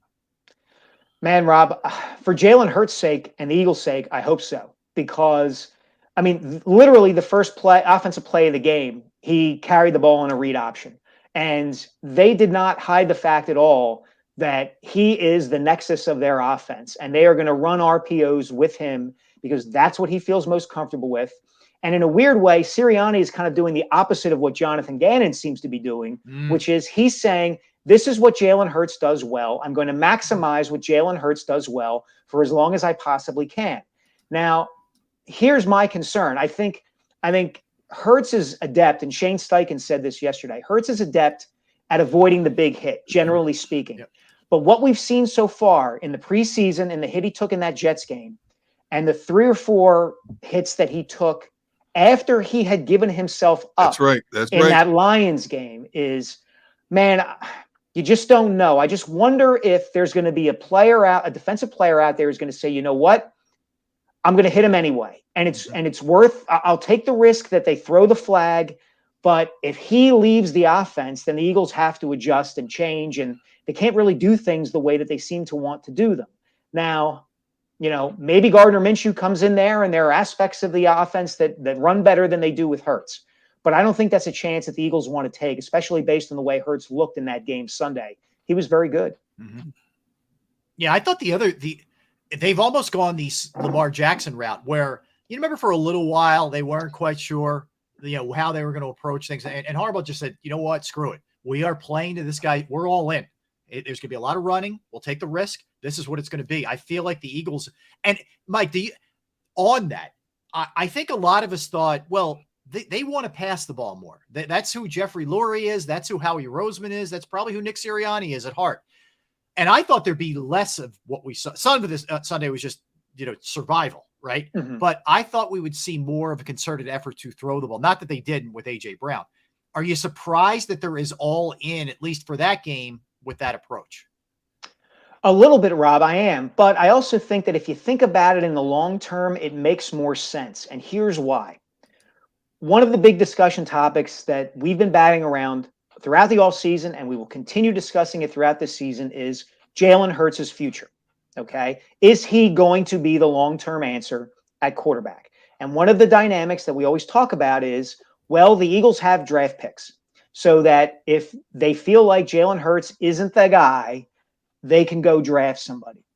Well, what if you're Nick Sirianni and the Eagles and you're saying to yourselves, you know what? If we can go get somebody else in the draft next year, why not just wring every drop of Jalen Hurts as he is out of him this season? We'll develop him as a passer as much as we can, but the bottom line is he excels in the RPO game. He can run. As we said, he keeps defenses on their heels. Let's just maximize that and see what happens. And if he stays healthy, great. And if he gets hurt, obviously we don't want him to get hurt, but we are positioned that we can move on or add another option if we need to. And I can't help but think that's got to be on their minds, particularly with respect to Sirianni and Steichen in terms of how they're using it. Hey, Mike, I brought this up on the show yesterday. When it comes to Boston Scott, does it surprise you in some ways he's like a forgotten entity in his offense? And I understand they drafted Gainwell and they want to get their money's worth out of him. But Boston Scott is their best blocker. He's a hard runner. I think he's the hardest runner, especially in short yardage situations. He does everything that you're asking. He can catch the ball out of the backfield. But for whatever reason, he's always the forgotten entity in his offense. And he didn't really get his reps last year until Miles Sanders got hurt. Yeah, I wonder about that, Gunnar. I wonder if they just look at Boston. And I'm with you. I'm a big Boston Scott fan. Yeah. I like what he gives the offense. I think he's great, a great teammate, great person, all those things. And I just wonder if they feel like, he's reliable, right? Yeah, Like after Sanders broke that one run late in the game, they went right back to Boston for the next 3 handoffs. It's like, okay, you know, he made that one mistake, that fumble against the Giants last season, and everybody was taken aback because he usually doesn't do that. He's usually where he's supposed to be, doing what he's supposed to do. And I think they just kind of look at him that way. Like, hey, when we need him, Boston will be there. And in the meantime, let's get Gainwell his, let's get Sanders his, let's throw the ball to Goddard and Brown and Devontae and all these guys. And when we need Boston, he'll be there. All right, Mike. So they will, and Gannon did it again yesterday. They will never cop to, hey, we didn't put enough work in the preseason. But you saw a team that was sloppy with tackling. They committed 10 penalties, a bunch that were pre-snap, an offensive line that didn't look prepared for when extra bodies were sent at them. All of those are earmarks of a team that isn't necessarily ready. And I get it's week 1. We could probably nitpick every single game in the NFL. I get that. However, you know, if we're just talking about the Eagles here, it did sort of feel like that. What was your sense there? A little bit, yeah. I mean, you could say a lot of the same things about the Lions too. And, you know, the entire country watched Dan Campbell rah-rah and hoo-ha, you know, and hit everybody during training camp on Hard Knocks. So I think, look, this is par for the course and it should be expected. These teams more and more are using the opening weeks of the season to get themselves into shape. They just take it as, yeah, the games count. Of course they count and we want to win them, but we're just kind of going to survive them until week 3, week 4, we really start to become the team we're going to be. And I think the NFL as a whole has kind of reconciled itself to this measure of sloppiness in these early games, and fans are going to have to live with it. And maybe if they had hit more during training camp, they wouldn't have been as sloppy. It's like trying to prove a negative, right? Yeah. You're never going to know. So you take it for what it is. You say to yourself, okay, the defense looked very similar to the defense from last season, which to me is a concern. But in the end, they got to win on the road, and I think they'll take that. How did you like the way they used C.J. Gardner-Johnson? I mean, he only got here just less than a couple of weeks ago and put him right in the fire. Yeah, look, that's why they got him. I think the same sort of principle kind of applies, Gunner. You're not going to ease him into this. Might as well throw him out there and you know, get him into the flow of things rather than hold him out or limit his snaps. He's a veteran guy. They went after him for a reason, and get him out there and get him his reps so that by week 3, week 4, it'll all be second nature to him. That's where I come down on this. I think that's probably the way they're thinking too. Mike, what just overall as we go forward here, based off of what you've seen, what you thought prior to, do you chalk up a lot of the issues to it's week 1, goofy things happen, they escaped with a win, that's the bottom line, they're going to be fine, or you saw some things that are a little bit more troubling? I saw one thing that was troubling, and it's a big thing, which is the defense. The rest of it I'm able to chalk up to, man, I've covered half a dozen football games in Detroit. I have never seen an environment like that in Ford Field ever. I think it caught the Eagles off guard in that respect, how loud it was and how disconcerting that was to them trying to run their offense. I think, you know, Devontae Smith is not going to go the rest of the season not getting a catch. And the offensive line isn't going to look that shaky for much of the season. So most of this you chalk up to, hey, week 1, they'll be fine. The defense, though, is it going to get better? Probably will get better, but there's no proof of that yet. I mean, the 19 games that Jonathan Gannon has coached with the Eagles, including the playoff game last year against Tampa Bay, the Eagles have allowed 27 points or more 9 times. And you look at the 10 games that they didn't, where their defensive stats were good and they only gave up so many points, man, some not so good quarterbacks. You know, that those Ben performances happen DiNucci, who could forget about our guy Ben DiNucci? You know, guys like that, you know, or Matt Ryan in week 1 last year before the Falcons kind of figured things out as much as they could figure things out. So that's my concern. Were you surprised that Kobe Dean only saw the field 3 snaps? I wasn't, Gunner. I think they're gonna ease him in. And look, he came in. He's one of these guys. I think genuinely came in a little ballyhooed, and in camp he was okay. Like, he didn't jump out at you in practice or the games as a guy who, oh my goodness, they got to get him on the field. Right. Jordan Davis did. I didn't see Nakobe Dean in that respect. So if we're going to see increased levels of snaps and numbers of snaps for Nakobe Dean, I think it's going to take some time. Yeah. Okay. Absolutely. All right, Mike, before I want to get to your piece too, your other piece in the Inquirer today, but quickly your Phillies thoughts. We're down to 21 games at this point here, and have been able to sort of withstand a couple of storms in terms of injuries with Harper and Wheeler, with a guy like Bailey Falter really stepping up. In your estimation, a playoff team, and a playoff team potentially, if so, with any hope of getting past the first round? A, I think they're a playoff team. B, Bailey Falter makes me think of Marty Bystrom, for all you longtime Phillies fans, when Bystrom came up in 1980 and went 5-0 and helped the Phillies win the pennant and win the World Series. Yeah, I think they're a playoff team, Rob. I do. And I think that I would give them a decent shot in the first round because it's a best-of-3 situation. And assuming Zach Wheeler is healthy, and I know Phillies fans have their fingers crossed about that, I'll take Zach Wheeler and Aaron Nola in a short series. I will. I know Nola's history in September. I get it. Look at his overall numbers this season. He's been really, really good. He's generally been really, really good since he's been a Philly. I'll take my chances with that because anything can happen in a best-of-3 series, even though the Phillies are going to be playing on the road for all of that series. So we'll see.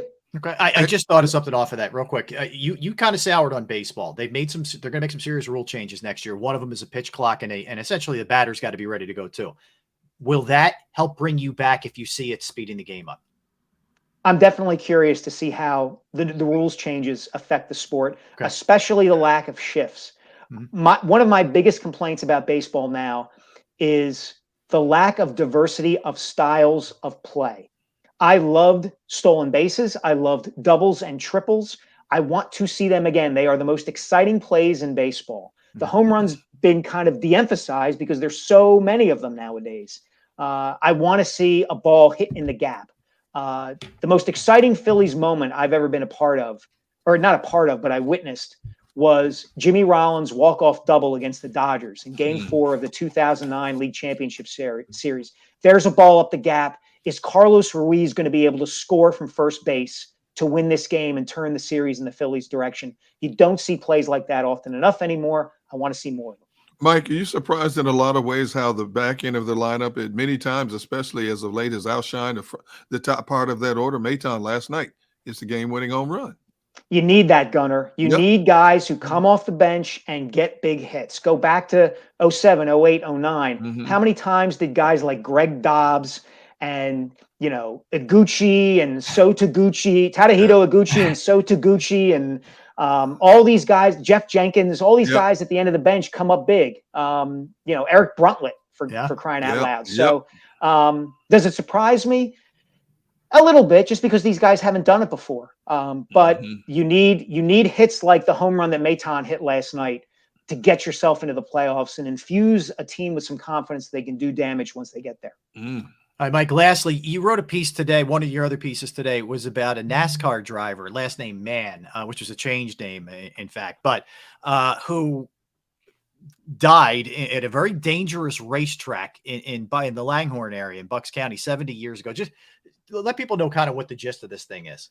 Sure, Rob. I love stories like this. I love going back in a time and taking a look at a moment that we've forgotten. So in 1952, Langhorne Speedway, right off of Route 1 in Bucks County, in lower Bucks County, was the equivalent of Daytona or Indianapolis Speedway. It was huge. It was also the most dangerous, treacherous racetrack in America, bar none.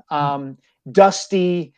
The track itself was on springs. They used motor oil on it to try to harden it up. It was crazy. And the very first time a driver died in a NASCAR race was at Langhorne Speedway 70 years ago today. The guy's name was Larry Mann. His actual name was Lawrence Zuckerman. He grew up in Queens, in Jamaica, Queens, which doesn't exactly sound like a hotbed of NASCAR, but it's true. And his car flipped over a bunch of times and he died. And I just wrote this piece about how, we don't think of the Philadelphia area as big into stock car racing, but it used to be. And here's this momentous occasion, this very sad tragedy. And this guy, Larry Mann, has been kind of consigned to obscurity forever. And I just wanted to kind of tell that story. I thought it was really kind of cool. And just a reminder of the way sports used to be and kind of the nature of danger that we used to take for granted in a lot of sports like NASCAR, football, things like that. So Mike, what made you research and write such an in-depth story like that? Because I thought it was a great read. I just love doing stuff like that, Gunnar. Thanks. And I happened across somebody else had written a story about Langhorne Speedway that I just happened to stumble across. And in there, it mentioned that Larry Mann had died in 1952. And anytime I see a milestone or a piece of historical information like that, I immediately go like, oh, is the anniversary coming up? And it sounds interesting. Can I possibly write about it? And I happened to cross this story a couple of months ago, and I'm like, oh, well, the 70th anniversary is coming up. Yep. It's a perfect time to do some research and write about it. Great, Mike, great stuff, man. And keep up the good work. Do you have an event tonight too that you want to? We do. So Glenn Mack now from WIP, who's tied up, part owner of the Conshohocken Brewing Company, is having an event tonight at Puddler's Kitchen and Tap in Bridgeport, Pennsylvania, from 6 to 8:30. The brewery is releasing. They're having a release party tonight for their new beer, Merrill and Mike's Philly Special IPA. Yes. So it's named after Merrill Reese and Mike Quick. It's a double IPA, so if you have one, it'll knock you on your butt. And they're going to have a terrific auction tonight. They're auctioning off Ray Dittinger's draft notes from all the current Eagles, and a Dr. J autographed jersey. I'm going to be there with Zach Berman. We're going to be signing our books. Zach's book was Underdogs, about the 2017 Eagles and the Super Bowl. My book was The Rise, about Kobe Bryant. Fran Dunphy's going to be there. They're auctioning off a lunch with Dunph and Phil Martelli. It's going to be an awesome event. It's free to get in. The beer and the food aren't free, and the auction isn't free, but everything else is. And so if you're available tonight and can come on out, please do. It's going to be a great event. And the proceeds go to a charity that Merrill and Mike picked. Philly First Tee, I believe it's called. It's a charity that gets kids who wouldn't otherwise be exposed to golf involved in golf, and introduces them to the sport and gets them involved with it. So it's all really great. Hey, Mike, by the way, you and Glenn do an incredible job complimenting each other on your broadcast. And I think you were the perfect choice to fill that role that Ray Dittinger gave up. So kudos to you, because when it was announced that you were going to be the co-host with Glenn Mack now, first thing I thought, I said, who knows Philadelphia sports better than Mike Sealski? And sure enough, the few times I've had an opportunity to listen, it's not been disappointing. Gunnar, I really appreciate that, man. And I have to give all the credit to Glenn. He has made the transition very, very easy. Yeah. I give a lot of credit to Ray, who, signed off on this and gave it his blessing. And I'm very grateful for that. And we're just having fun with the show. And I'm not trying to be Ray. I'm just trying to be me. And if people are enjoying that, then I'm very grateful. Lastly, you got to throw your cell phone away and just wear khakis. I mean, that's part of it. No way, man. I'm the opposite. I am the opposite of Ray. I love wearing jeans. I wear jeans every chance I can get. Just what I'm hearing out there. I don't know, Mike. Anyway, Mike, we appreciate it, man. Thanks for a couple. Thank you, man. Guys, it's always such a pleasure. Thank you so much. Take care. That's Mike Sealski. You can check him out on Twitter at Mike Sealski. And of course, his work, Inquirer.com, and as Gunnar mentioned, on Saturdays with Glenn Mack now on WIP. All right, let's get a quick timeout. We'll get Barrett straightened out. You back? You good? Can you hear me? Yeah. Oh, there you go. Yeah. Gotcha, man. Gotcha. We're happy to have you back. Yeah. All good. All good from here on out. So we'll get some of your thoughts on some of the things we're bouncing off of Mike when we come back, Barrett. All right. We'll do that. A little Phillies. We got a lot of NFL stuff too. Hey, the Lions actually grabbed up your guy, Coyote Awasika. Yeah. Yes. He has been grabbed up by the Lions for what it's worth. So I just wanted to pass that along. You see what happened to Big V having back surgery? No, he's gonna have surgery. Yeah, he's gonna have back surgery. Oh. That's a bummer. He made enough money. He did get paid. He did get paid. That's 5 years, $50 million. Nice. Good for him. Yeah, he that's tough break though. All right, we'll come back. I like Sealski, man. Sealski's my guy. Man, why are you acknowledging that stuff, dude? What happened? I knew you were gonna say something when it popped up. Say, oh, geez. Here we go. We're starting controversy. No, there's no beefs. We don't have any beefs yet on our show. We're good. We don't need that. All right, so we'll come back. We'll get Barrett's reaction to some of the things that Mike had to say, and we'll dig in on some Phillies, some NFL. We've got all kinds of stuff in terms of open talk as well. Don't go anywhere. Derek Gunn, Barrett Brooks, Rob Ellis. We're Sports Take, JAKIB Sports YouTube Network. All right, let's talk about Razor technology, in particular, cybersecurity. Protecting your data is a security imperative for businesses of all sizes. Choose a partner like Razor Technology with expertise in the latest threats and proactive tools to lock down every endpoint with a zero trust approach that makes certain only authorized users gain access to your system. Razor delivers enterprise-wide insight into every component of a security plan across identity, devices, information, apps, and infrastructure with threat prioritized recommendations. We design, deploy, manage, and monitor security solutions that enable modern business to safely communicate, collaborate, and thrive in the modern marketplace, whether they are working in person or remotely or internal infrastructure or in the cloud, and in every possible hybrid arrangement. Choose Razor Technology to protect your digital assets, establish an organization-wide security posture, and force safe practices for identity and access management, and secure hybrid and remote workforces as well. Call Razor Technology today at 866-797-3282, 866-797-3282, or visit them online at razor-tech.com. That's razor-tech.com.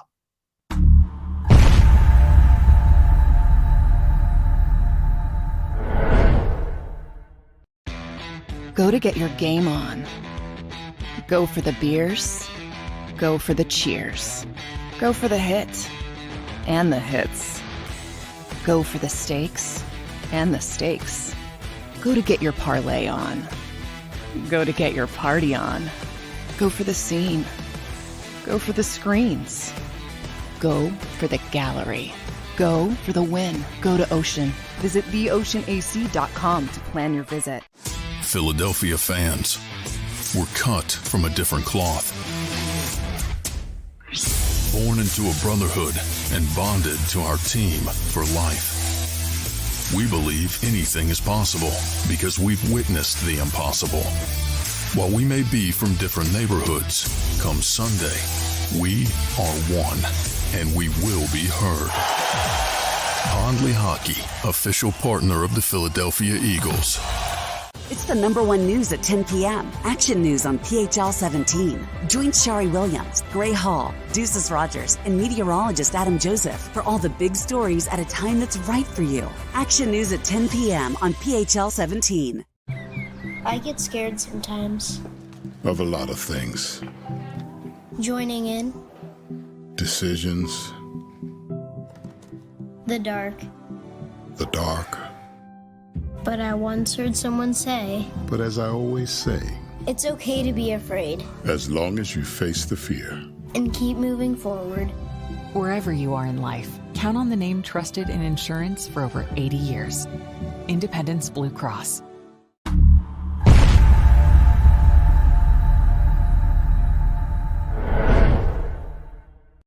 Welcome to Pondley Hockey. We've helped over 100,000 injured and disabled workers obtain benefits, as well as some of the biggest settlements in the state. If you've been injured at work, give Pondley Hockey a call. Go passionately. Go fearlessly. Go confidently. Go Birds! Go confidently towards your goals with First Trust, Philly's hometown bank for nearly 90 years, and the official bank of the Philadelphia Eagles. We're focused on getting you over the goal line. So go with conviction, go with trust, Go Birds! and go forward with us by your side. First Trust Bank, the official bank of Philadelphia dreams. Oh, and go Birds.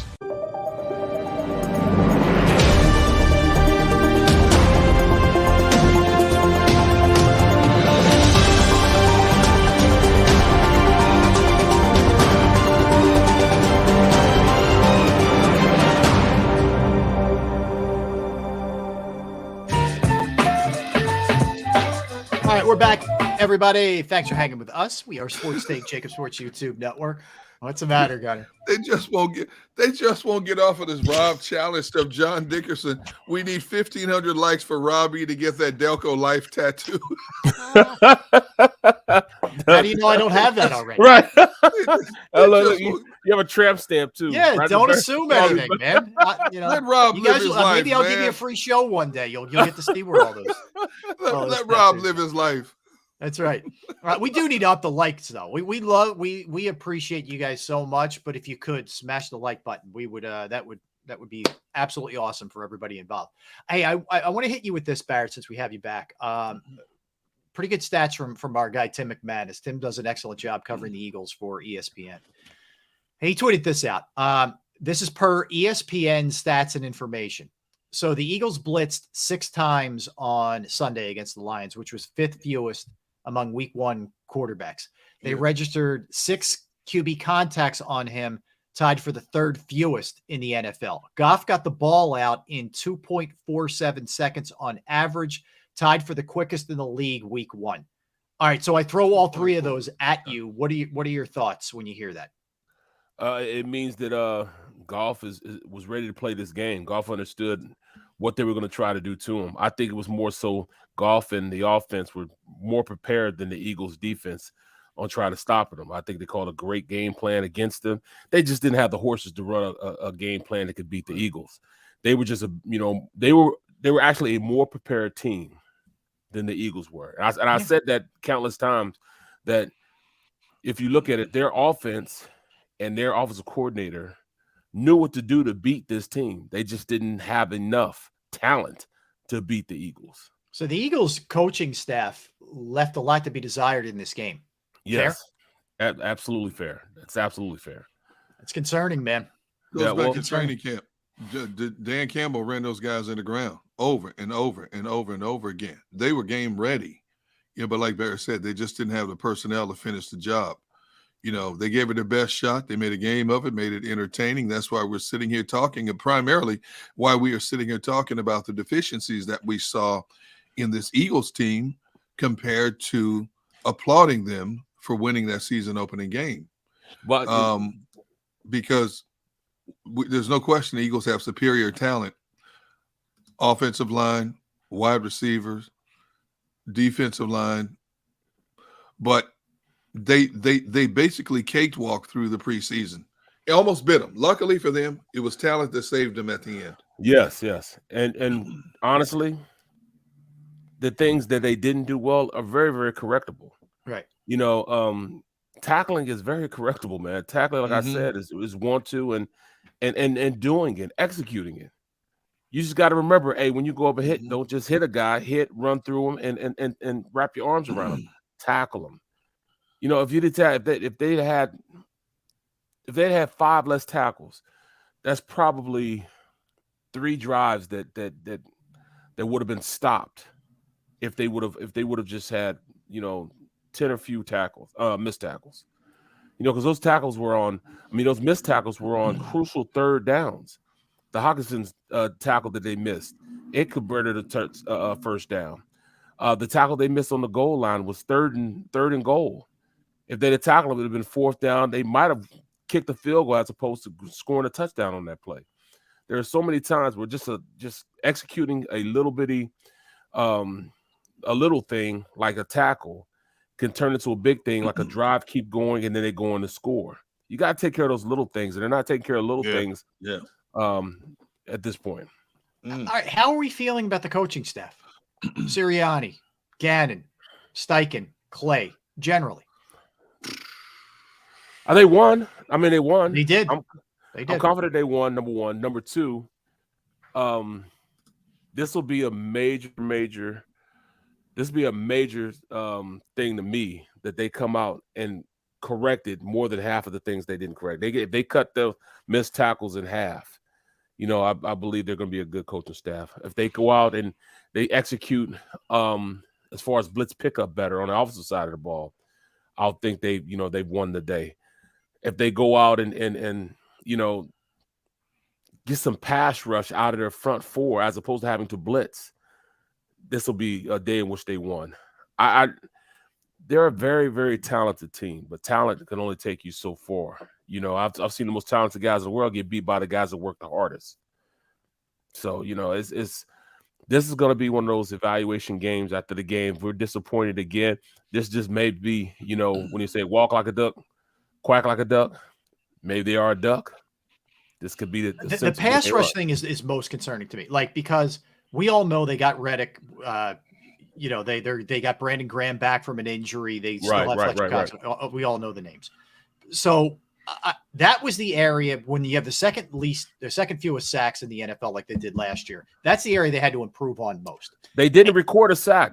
They're starting off the wrong way. They didn't record a sack. That's my thing. It's like, that's one of the things I want to be reaffirmed that this has been changed.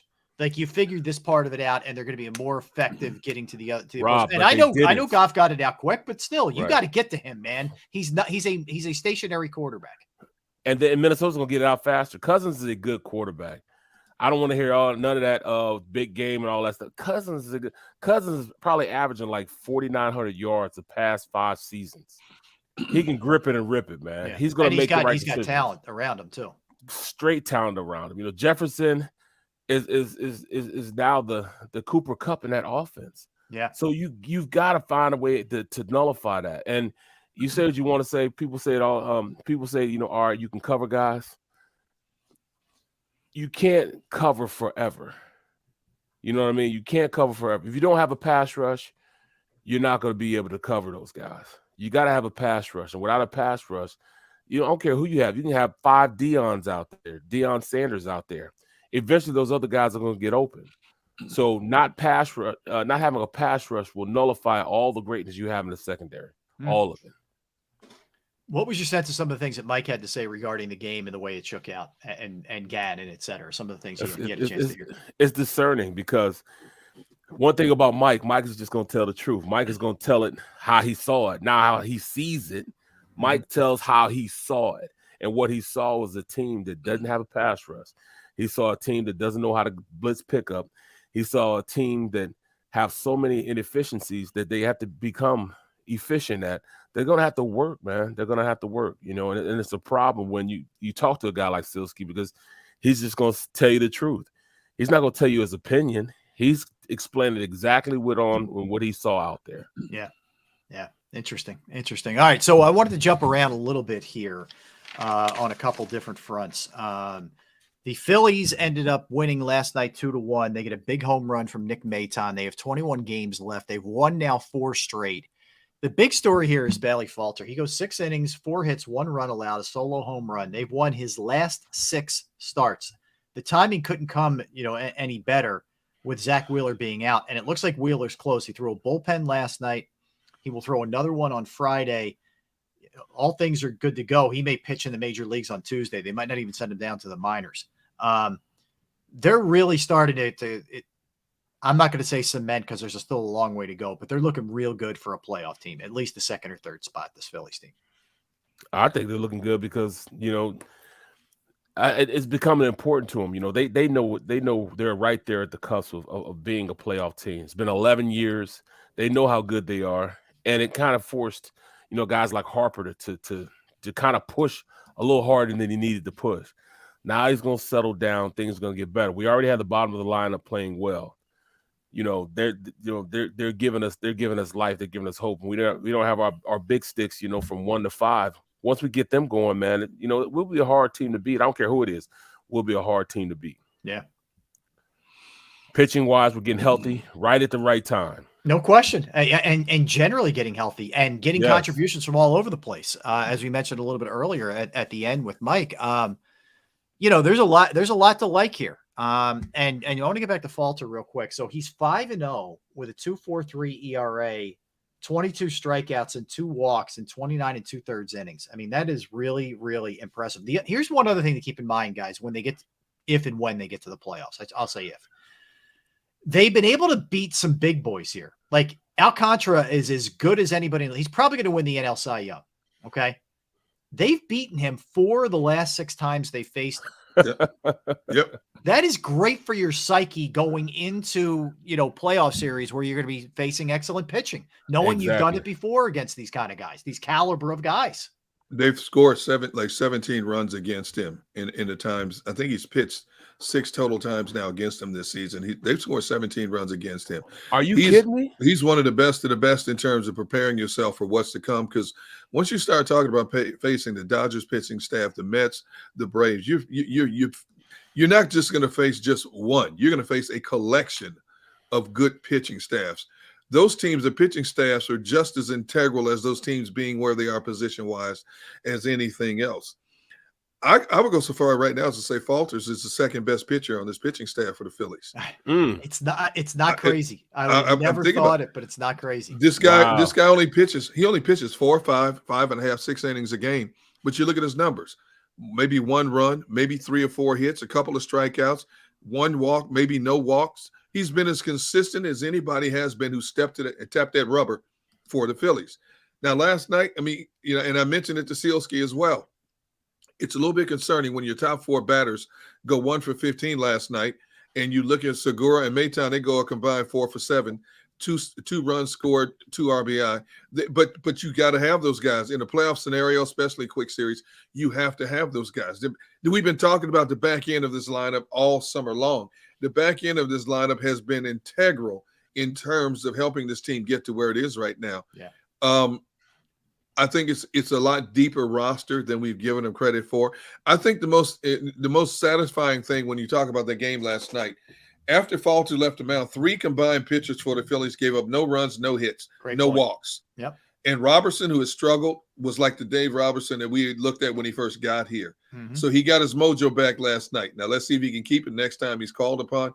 But the little things worked so well for this team last night against a pesky Marlins team that's fallen off the face of the map. The Phillies right now are 11-6 on the season against the Marlins, but this is a pesky team that plays this team close. Yeah. And they're finding ways to win those games. Well said. All right, I wanted to touch on some Sixers real quick, and then we'll get back to the NFL stuff in a moment. John Clark did a sit down with John Clark of NBC Sports Philadelphia with Daryl Morey. And, basically it was a lot of sort of, as you would expect, James Harden praise. He wasn't 100% last year. What he's done by taking less money has allowed us to do a lot of different things, including PJ Tucker and Montrezl Harrell, who he said he recruited really hard. I'll start with this. Are you guys buying the narrative that you're going to get, if not Houston Harden, a much better James Harden than we saw in the playoffs last year, Barrett? I want to drink the Kool-Aid. Okay. I really do want to drink, and I am going to drink the Kool-Aid. I do think that that Harden really, he's figured it out. He understands that he has a short amount of time to maximize his playing ability. He wants a ring. He's becoming a ring chaser now. He wants a ring now. So he's going to do everything possible to execute that. He knows this is the closest he can get right now to winning a ring. So why wouldn't you get the best version of Harden you can have? We got to know his shortcomings. He loves the party. He loves to kick it. You know what I'm saying? That's just what he does, Yeah. But I think he's putting in the work this time to kind of counter that. Mm-hmm. He's in shape right now going into this. Man, they'll be in training camp, in less than a month? I know. I can't believe we're that close. In training camp in less than a month. So, and in shape Harden going into training camp means he's only going to get into better shape going into the season. So, I got a lot of hope for it. And then, the complement of athletes that we brought in. Harrell, he's going to be a guy that can spell Embiid. Yeah. Embiid doesn't have to play, marathon games like he usually does. PJ Tucker, the defensive, prowess that he has right now. We need that. And, by the way, we kept Tobias, and I saw a lot different Tobias during the playoffs than I've seen Tobias since he's been here.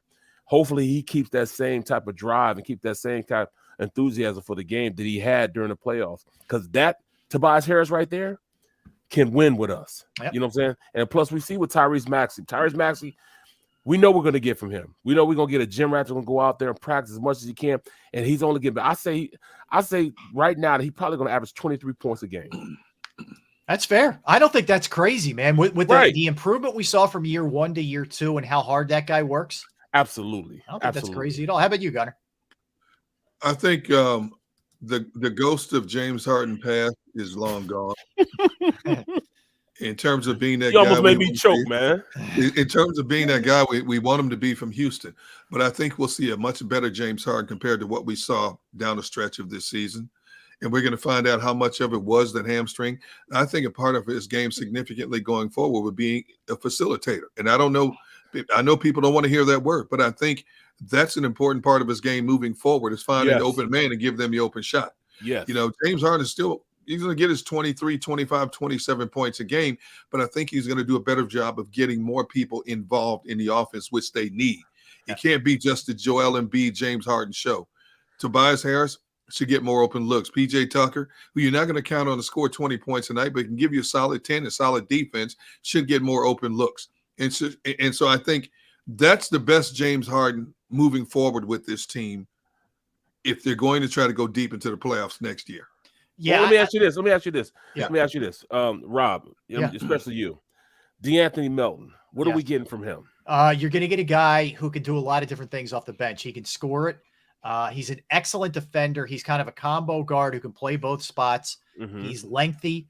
You really like the biggest thing for me, Barrett, the biggest takeaway for this offseason is this team has a real bench now. You are not falling off a cliff. You're going to run Harrell out there.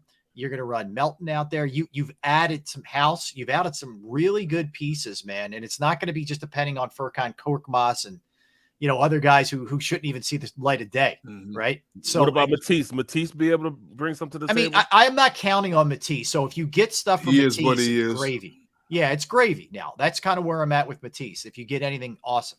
I think also to Harden for a minute, I think we're going to love Melton to answer your question, Barrett. I think Harden realizes he's not the same guy.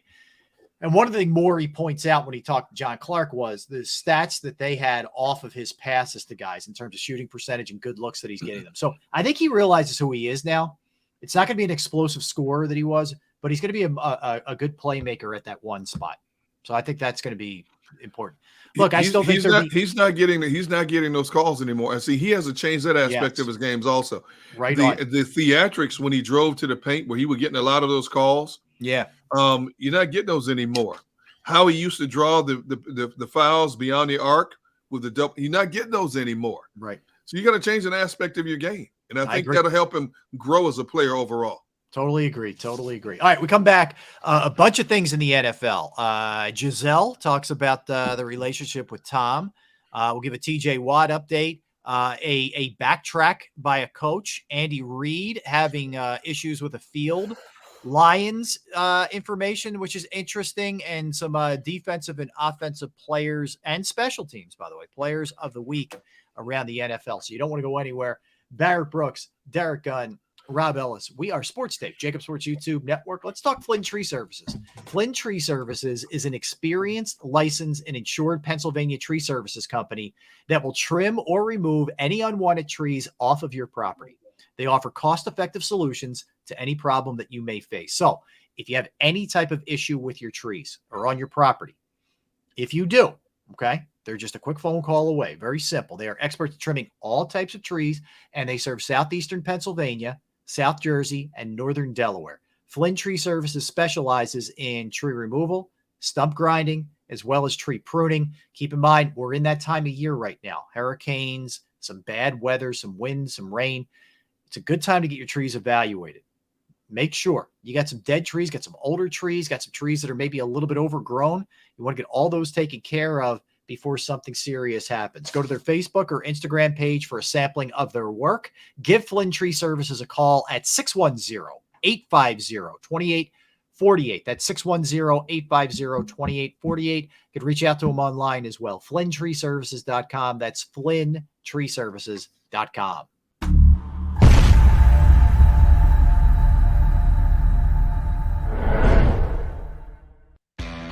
Go to get your game on. Go for the beers. Go for the cheers. Go for the hit and the hits. Go for the stakes and the stakes. Go to get your parlay on. Go to get your party on. Go for the scene. Go for the screens. Go for the gallery. Go for the win. Go to Ocean. Visit theoceanac.com to plan your visit. Philadelphia fans, we're cut from a different cloth. Born into a brotherhood and bonded to our team for life. We believe anything is possible because we've witnessed the impossible. While we may be from different neighborhoods, come Sunday, we are one, and we will be heard. Pondley Hockey, official partner of the Philadelphia Eagles. It's the #1 news at 10 p.m. Action News on PHL 17. Join Shari Williams, Gray Hall, Deuces Rogers, and meteorologist Adam Joseph for all the big stories at a time that's right for you. Action News at 10 p.m. on PHL 17. I get scared sometimes. Of a lot of things. Joining in.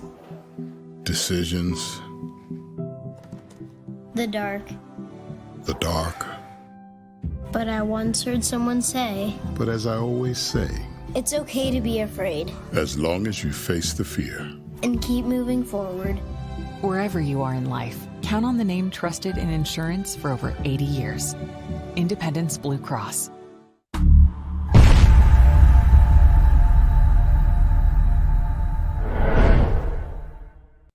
Welcome to Pondley Hockey. We've helped over 100,000 injured and disabled workers obtain benefits, as well as some of the biggest settlements in the state. If you've been injured at work, give Pondley Hockey a call. Go passionately. Go fearlessly. Go confidently. Go Birds! Go confidently towards your goals with First Trust, Philly's hometown bank for nearly 90 years, and the official bank of the Philadelphia Eagles. We're focused on getting you over the goal line. So go with conviction, go with trust, Go Birds! and go forward with us by your side. First Trust Bank, the official bank of Philadelphia dreams. Oh, and go Birds.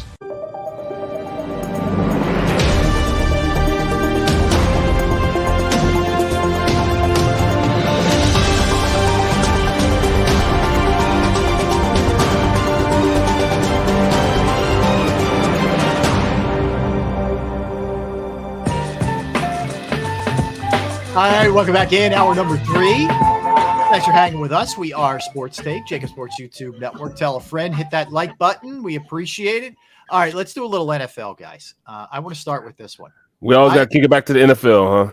I am. I got to tell you, I'm fascinated by this guy, Mike McDaniel.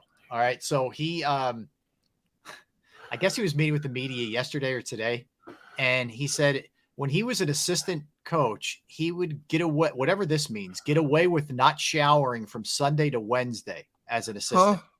He would take those days off.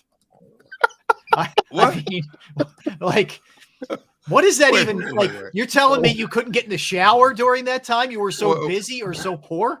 Wait a minute. As an assistant? Not showering for 4 days? 4 days? Rob, come on, man.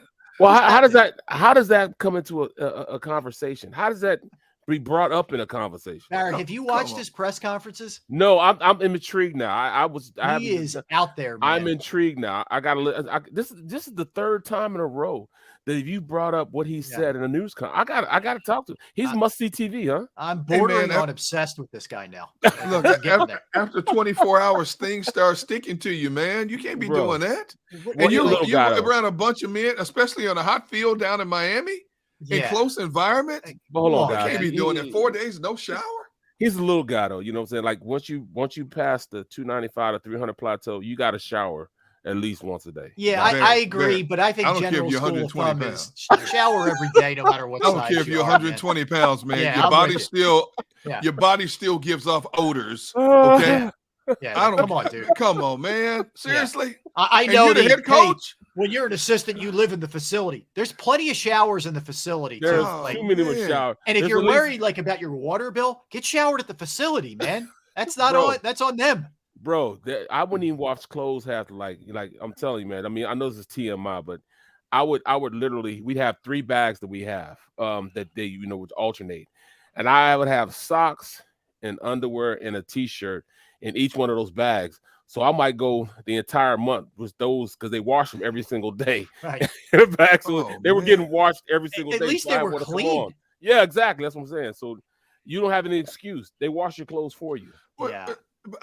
The stories are legendary about head coaches, Andy Reid included, how Andy Reid used to live in his office Monday through Friday, and his wife wouldn't see him until the weekend, and he was up at 6 a.m. and he's working until midnight. The stories are legendary about head coaches and assistant coaches are doing that. But you mean to tell me if you have time to eat a meal, you don't have time to just jump in a quick 10-minute shower? Yeah, I'm sorry. I know you're busy. Come on, I know man. you're game planning. You have time to get a shower for 10 minutes. Well, I'm going to ask you this, Rob. When do you have time to shower? You have 150 jobs. When do you have time? Early, man. You get them early. That's when you get them in. You know, when nobody's torturing you, nobody's bothering you. Everybody's still asleep. Hey, Barrett, that's why he's downstairs in an air-conditioned basement. Correct. Yes, correct. Yes. Oh, I need like a soundproof just concoction to keep me in.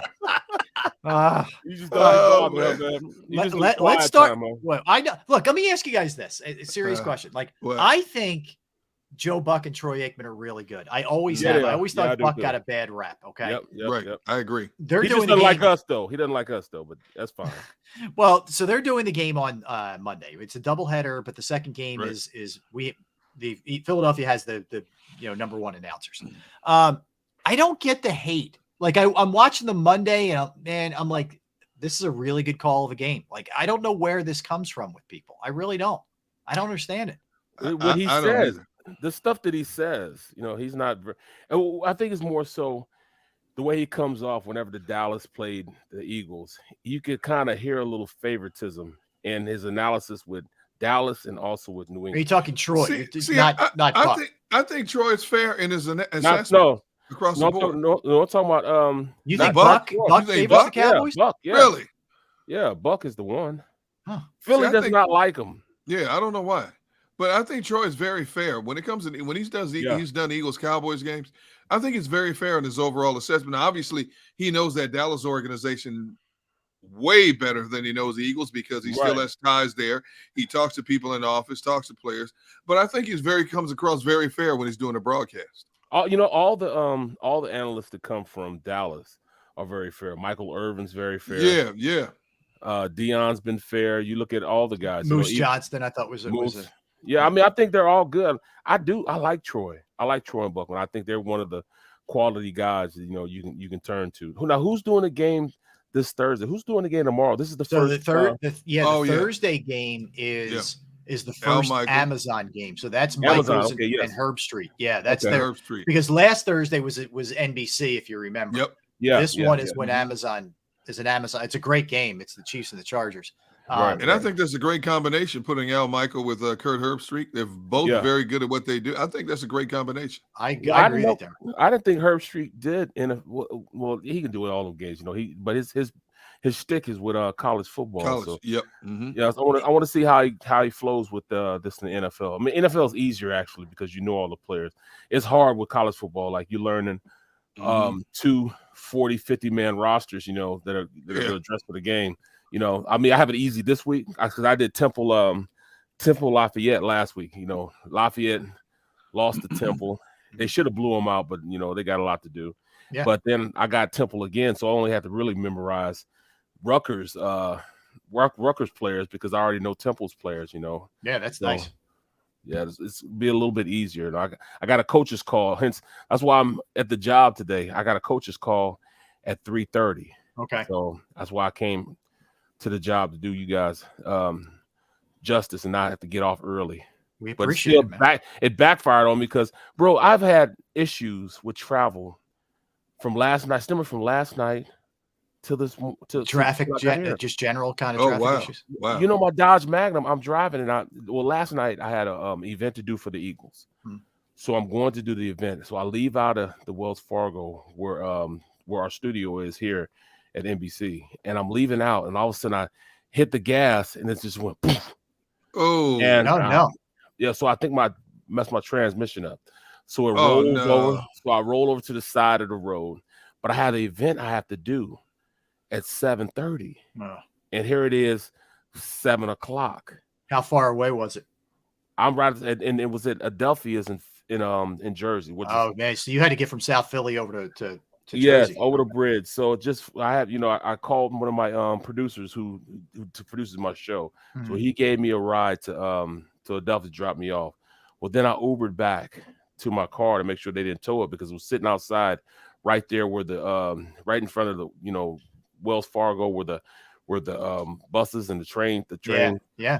So it was sitting out there. I had to wait 3 hours for a tow truck to come get my 3 hours? Yes. What? 3 hours? 3 hours. Oh. 3 hours. 3 solid hours. And you pay for AAA? Yes. See, and it took them that long to get there? Yeah. That's terrible. I was hot as fish grease. In fact, I sat down. I said, you know what? I went over to Chicken and Pete's, had me a drink, and came back, and they still hadn't come. Damn. So long story long, I get back to the house. It's probably 12:30 at night. I go to bed, wake up in the morning. So I drive my pickup truck here to work. I'm on my way here.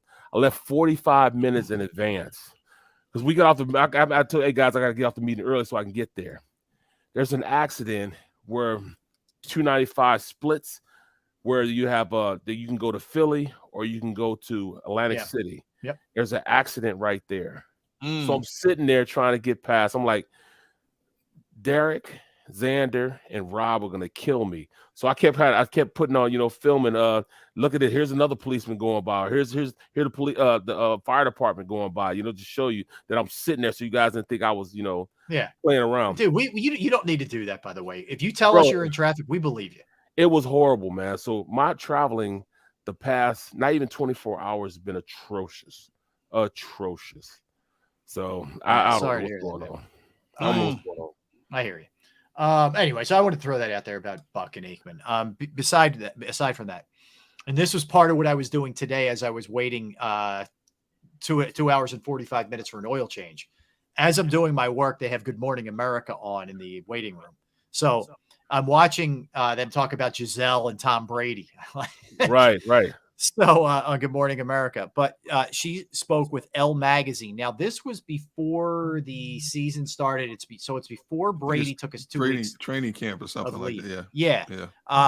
She basically said, "Look, I want him to be more present. And do I worry about him, taking a beating? Like, yes. What else does he have to prove? That kind of thing." They asked her. They followed up. Are you guys having any kind of marital discord? And she wouldn't, go near that. Look, you could tell. Wait. What was her answer? She wouldn't answer. She just danced around it. That's all you need to know. Yeah. That's all you need to know. So she never holds her tongue. That's what I'm saying. I'm telling you. There you go.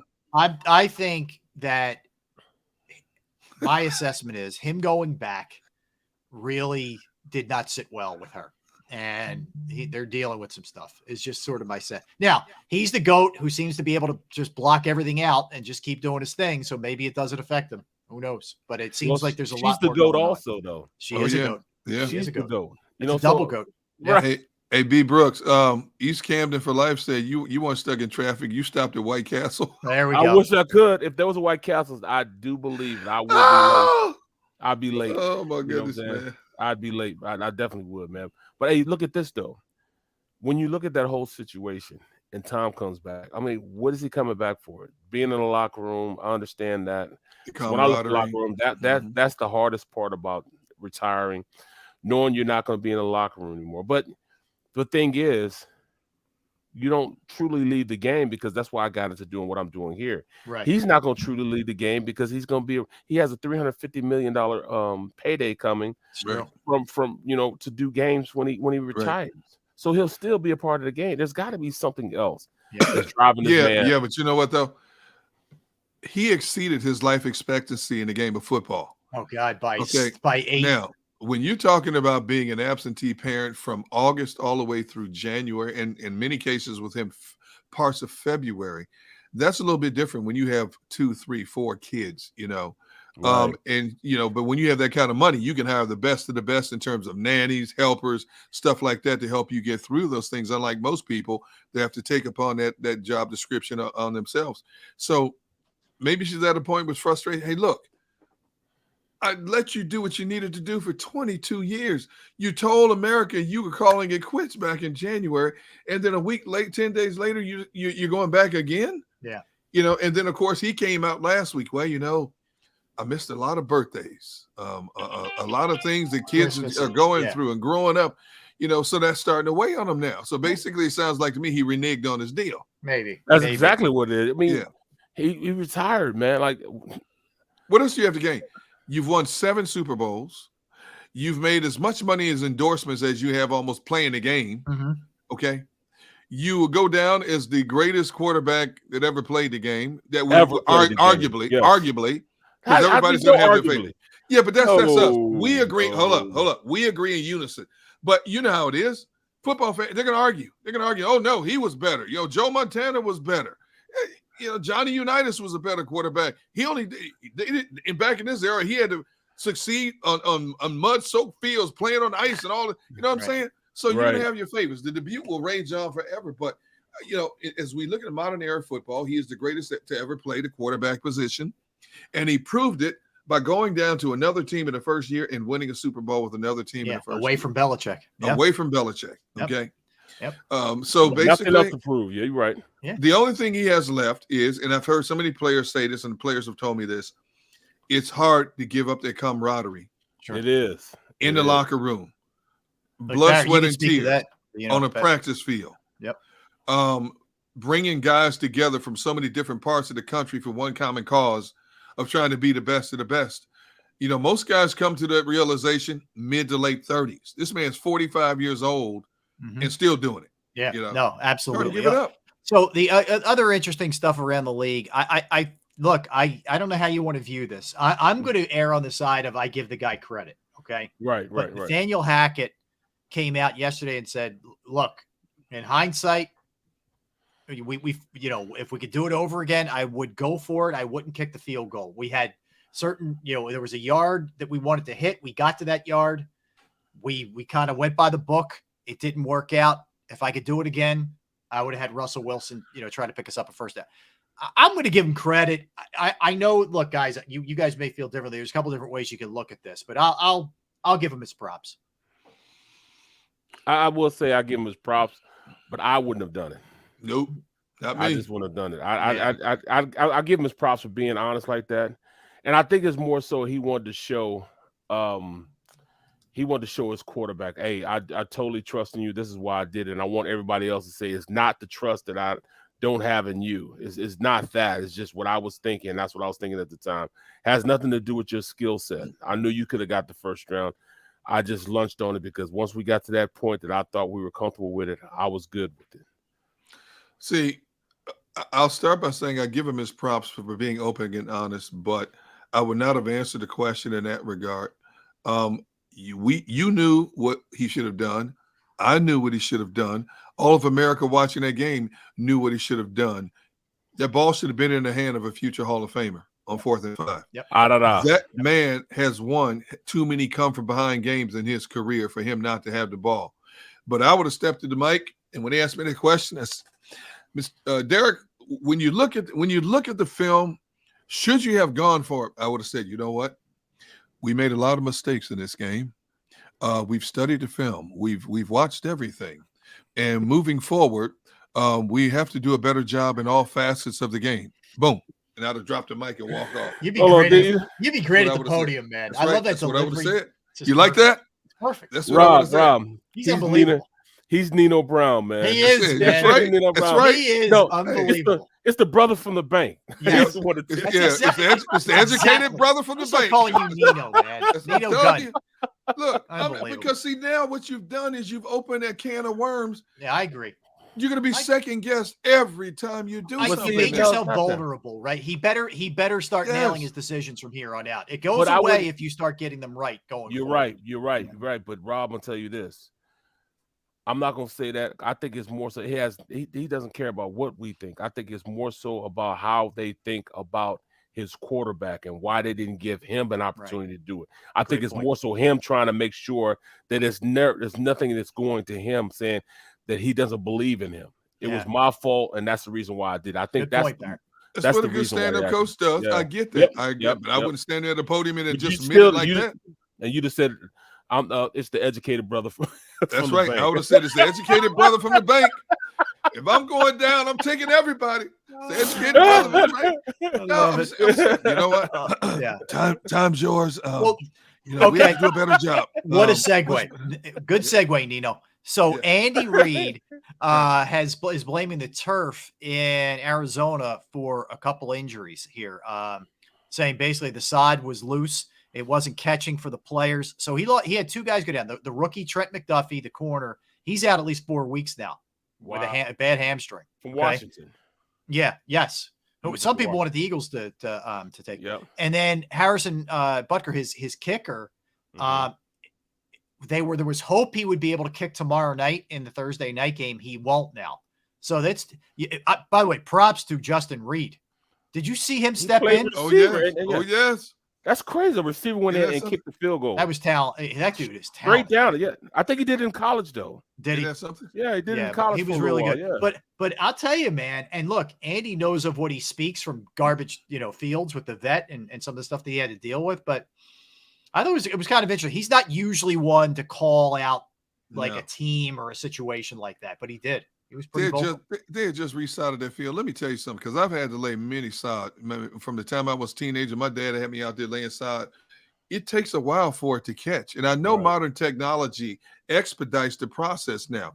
But when you have 22 men, 200 to 400 pounds running up and down and cutting something, a week, that's not enough for that turf to take hold, man. And that's why you see a lot of these ankle and knee injuries with stuff like that. And I know a lot of teams do it. They do it time and time again. But, Andy Reid is right, man. What if you had lost Patrick Mahomes for the season with an ACL tear because a piece of turf gave away? Somebody like that. Yeah.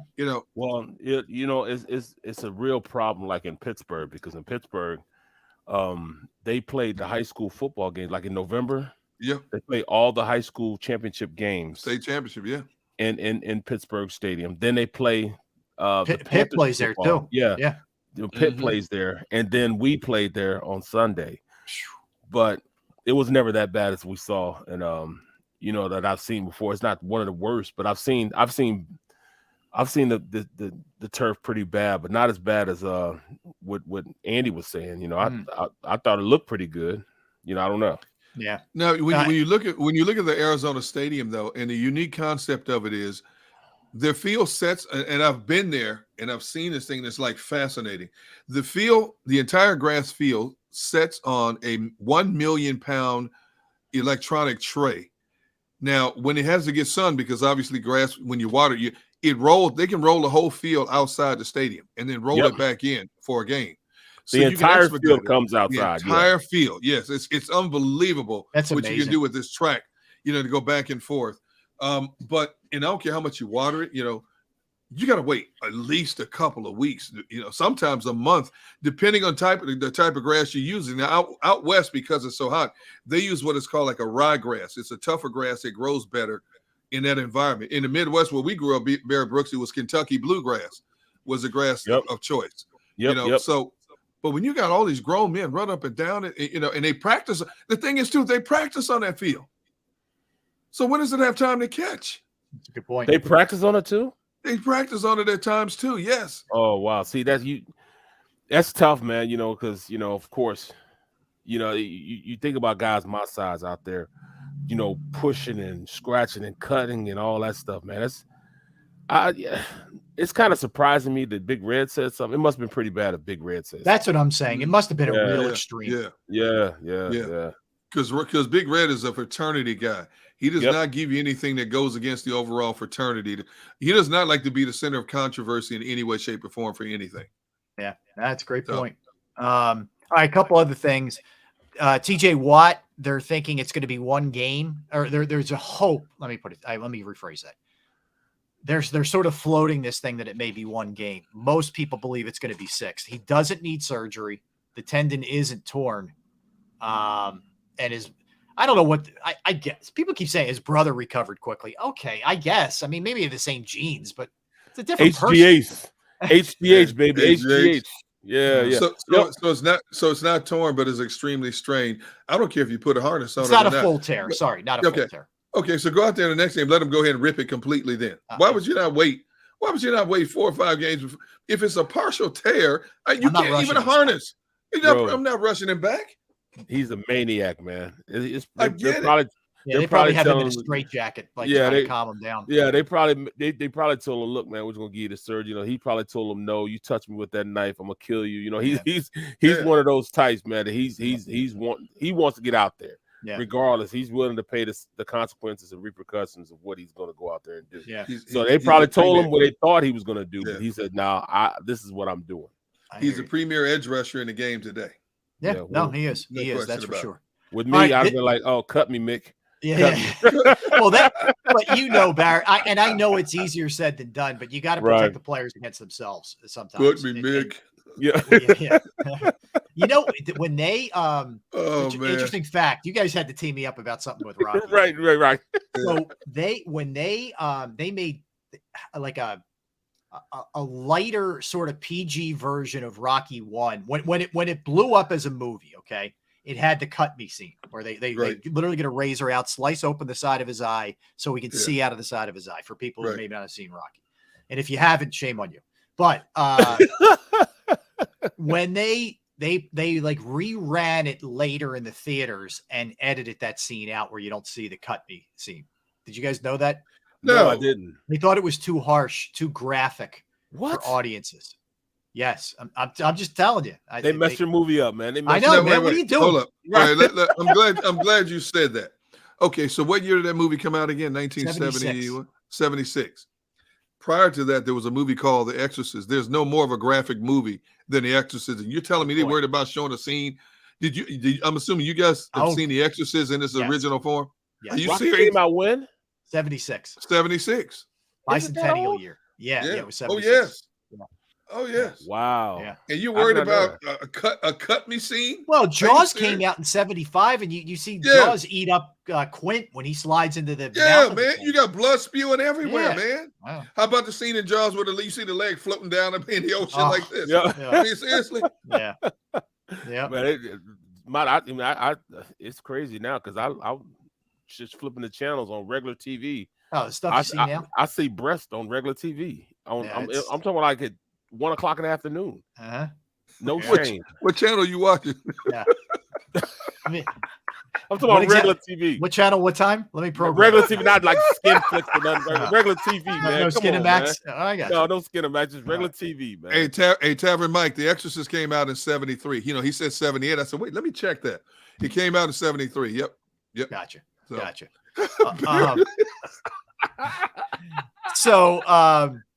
Gunner, you pointed this out in the pre-show. This is very cool. What's that? What did I do now, Rob? First time in 24 games that the Lions are actually favored in a football game. They were 2.5 Isn't that crazy? point, favorites against the Commies, the Washington Commanders this week. Man, Vegas likes what they saw from them last week. The last time they were favored in a game was November 22nd, 2020. That's the last time they were favored in a game. Guess who had the second? Yeah, guess who had the second longest streak for not being favored in a game? The Giants had a 15-game streak when they weren't favored. Wow. Now Detroit was favored. The last time Detroit was favored, they were favored over Carolina. They went into Carolina and lost 20-0. So it kind of hurt their case. Yeah, for sure. But I mean, you think about it. Not an easy game to handicap because Washington won, right? They beat the Jags. Yep. So Washington wins. Wentz looks pretty good, for the most part. Right. But I think because it's the road, and generally you're talking about 2.5 or 3 points that you almost automatically subtract, if you will, from the home team. So they're basically saying this is a toss-up, this kind of game. Yeah. What's the matter? You see what John wrote too? I don't want to talk about it. I can't talk about it. Oh my God. That's rough. Something's wrong with him, man. Yeah, Something's wrong with John. Yeah, there's issues. Oh my goodness. Yeah. And I could see you. I could see the reflection in your glasses too. I knew you started. As soon as you saw that, you started laughing. Oh my I'm not God. gonna say it. I'm not gonna say it. Hey, Barrett, some things are better left unsaid. Very true. Yes. We know what Barrett's doing after the show today. Oh man. Barrett will be watching TV this afternoon. I wonder why. He will. Leave me alone. I'm breaking down film. Yeah, sure. He break it down, all right. Patrick Mahomes, AFC Offensive Player of the Week. No surprise there with the way he might win it every week. I know. Minka Fitzpatrick gets the defense. He was phenomenal for the Steelers. Gets the defensive player of the week. Bad man. He is. I thought this was interesting. Saquon Barkley gets the Offensive Player of the Week. He should. You could be looking at Comeback Player of the Year too if he keeps this up. Right. But he earned it, man. He was great in that game. Hey, man, he's running behind he Scrubs.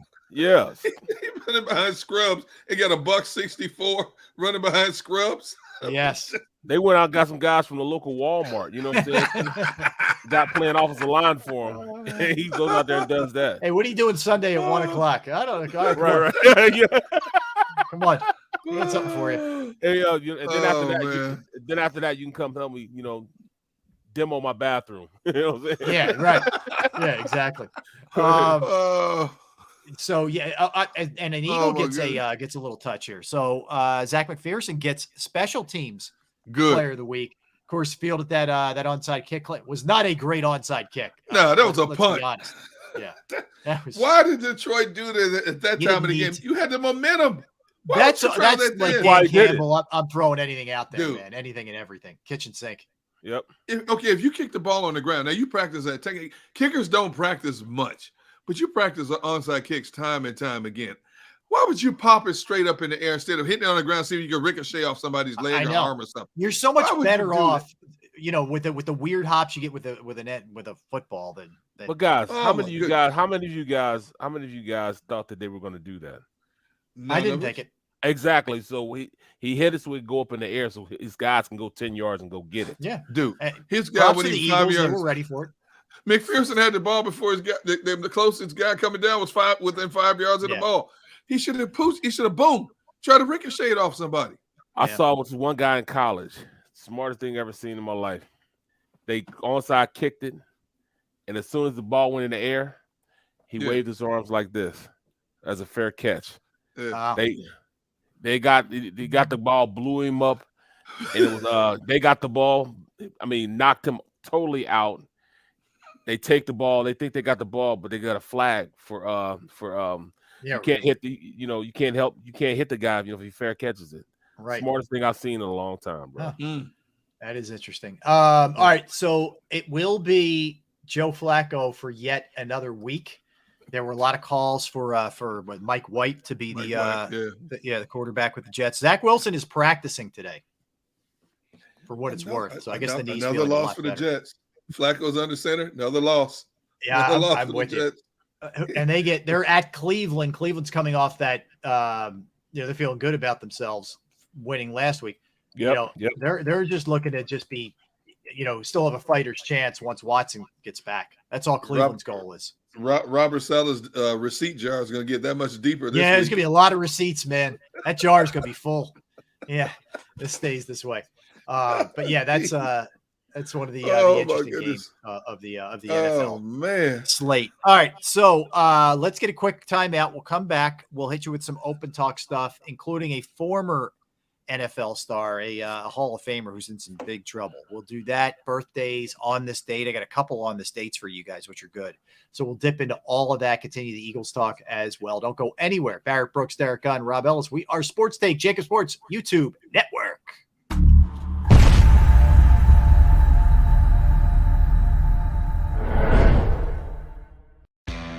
Go to get your game on. Go for the beers. Go for the cheers. Go for the hit and the hits. Go for the stakes and the stakes. Go to get your parlay on. Go to get your party on. Go for the scene. Go for the screens. Go for the gallery. Go for the win. Go to Ocean. Visit theoceanac.com to plan your visit. Philadelphia fans, we're cut from a different cloth. Born into a brotherhood and bonded to our team for life. We believe anything is possible because we've witnessed the impossible. While we may be from different neighborhoods, come Sunday, we are one, and we will be heard. Pondley Hockey, official partner of the Philadelphia Eagles. It's the #1 news at 10 p.m. Action News on PHL 17. Join Shari Williams, Gray Hall, Deuces Rogers, and meteorologist Adam Joseph for all the big stories at a time that's right for you. Action News at 10 p.m. on PHL 17. I get scared sometimes. Of a lot of things. Joining in. Decisions. The dark. The dark. But I once heard someone say, But as I always say, it's okay to be afraid. as long as you face the fear. And keep moving forward. Wherever you are in life, count on the name trusted in insurance for over 80 years. Independence Blue Cross.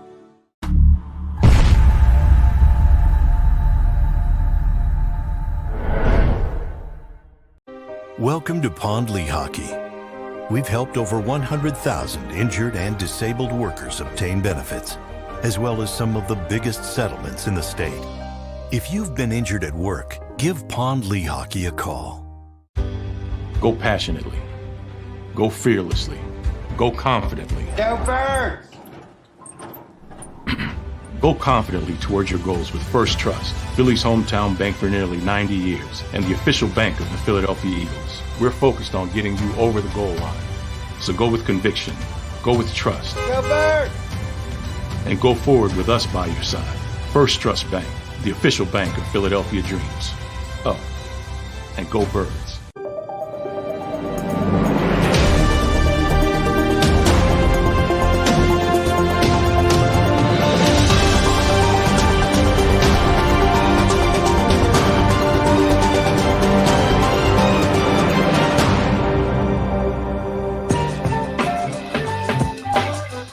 Time flies when you're having fun. Final segment of the show. Welcome back in, everybody. Derek Gunn, Barrett Brooks, Rob Ellis, Sports Take, JAKIB Sports YouTube Network. A tomorrow programming reminder at 1 o'clock. We will have Sheil Kapadia. So looking forward to talking to Sheil now of The Ringer.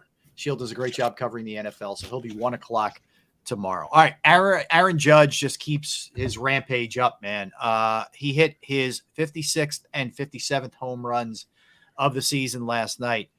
What a season this guy has had. And he's another one. He's in a spot where he's going to get paid. You know, he kind of bet on himself, and it paid off. And it paid off in a big, big way. just give him the MVP trophy now. Just give it to him now. Yeah. There's no question. There's no question who it is. Yeah, Barrett, back it up. I agree with you. That Brinks truck is going to be. In fact, he might need 3 or 4 Brinks trucks to back it up. He might get it. He might get $1 billion contract. No lie. Yeah, $2 billion. It's going to be insane what he gets. It really is. Right. So they've already surpassed what, 500? Oh yeah, some of the other deals that have been had. And Soto's going to get an insane contract too. Him too, yeah. So we're talking about, it's crazy the amount of money these guys are all making. Guaranteed too. It's not fair. How what is Aaron Judge, like 6'5", 6'6"? Oh, he's gigantic. Like he's bigger monster. than that. Yeah, he's like Paul Bunyan when he walks up to the plate. He man. does. My goodness. He looked like he could start linebacker, outside linebacker for anybody right now. Yeah, he's 6'7", 282. That's insane. What? 6'7", and he plays center field. He's nimble enough to play center field. He's 6'7", 282. Like, he doesn't look like he wears 282 well, and I know he's super tall. But I would have guessed like 250, 245. Wow. I don't know. He's like the monsters. You know what I'm saying? Yeah, the monsters. Yeah. Well, that's like the Pirates have a 6'5" shortstop. Yeah. O'Neal Cruz. Yep. A freak of nature. 6'7". Man.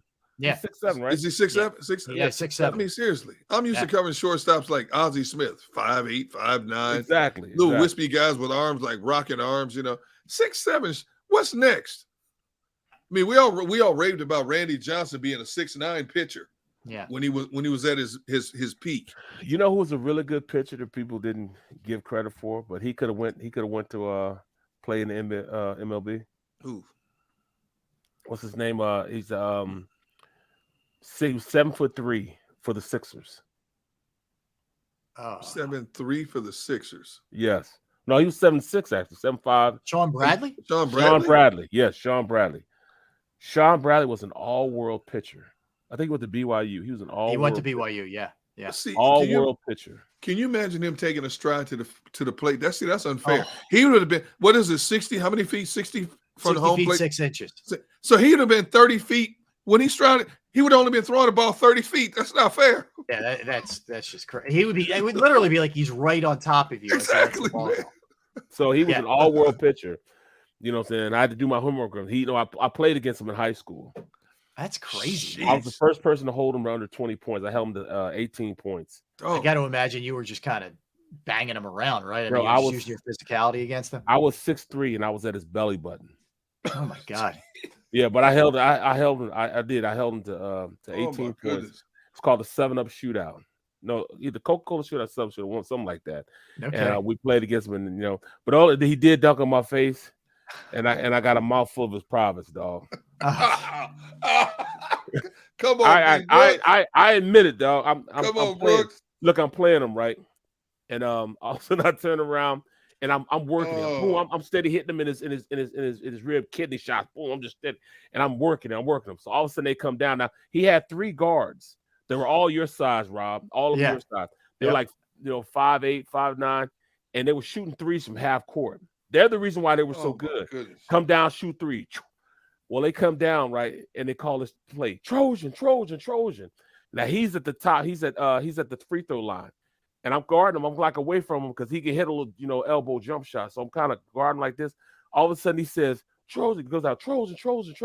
So he goes to the corner of the free throw line, and I hit him like this. And he spun around. He kind of hooked me. When he spun around, he took one step, and he was at the rim.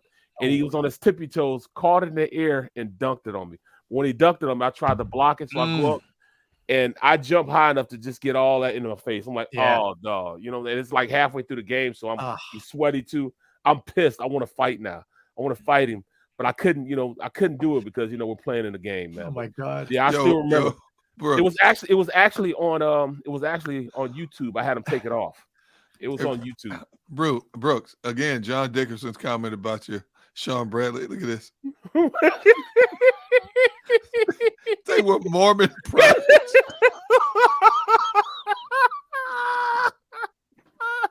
They had already been on a mission. Oh my God. Yo, look at this, Craig North, a new podcast for Barrett. Boobs and junk.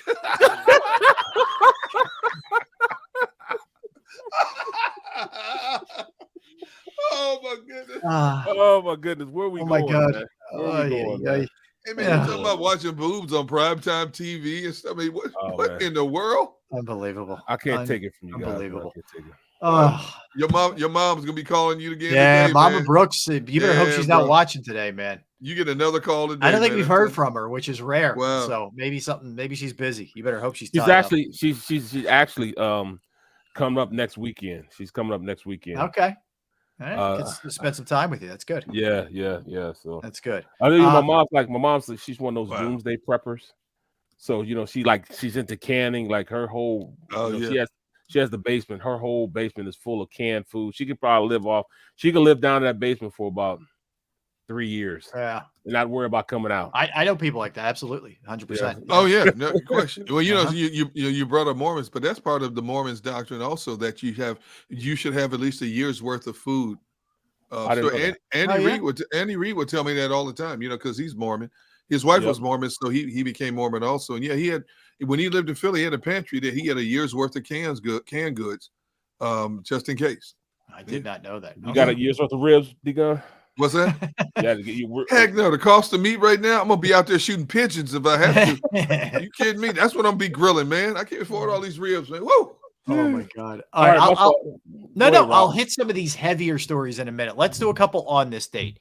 All right, one of my favorite moments in sports happened on this day in 1990. On this day in 1990. Baseball. What part of the country did it happen in? It happened in Southern California. In fact, it happened in Anaheim.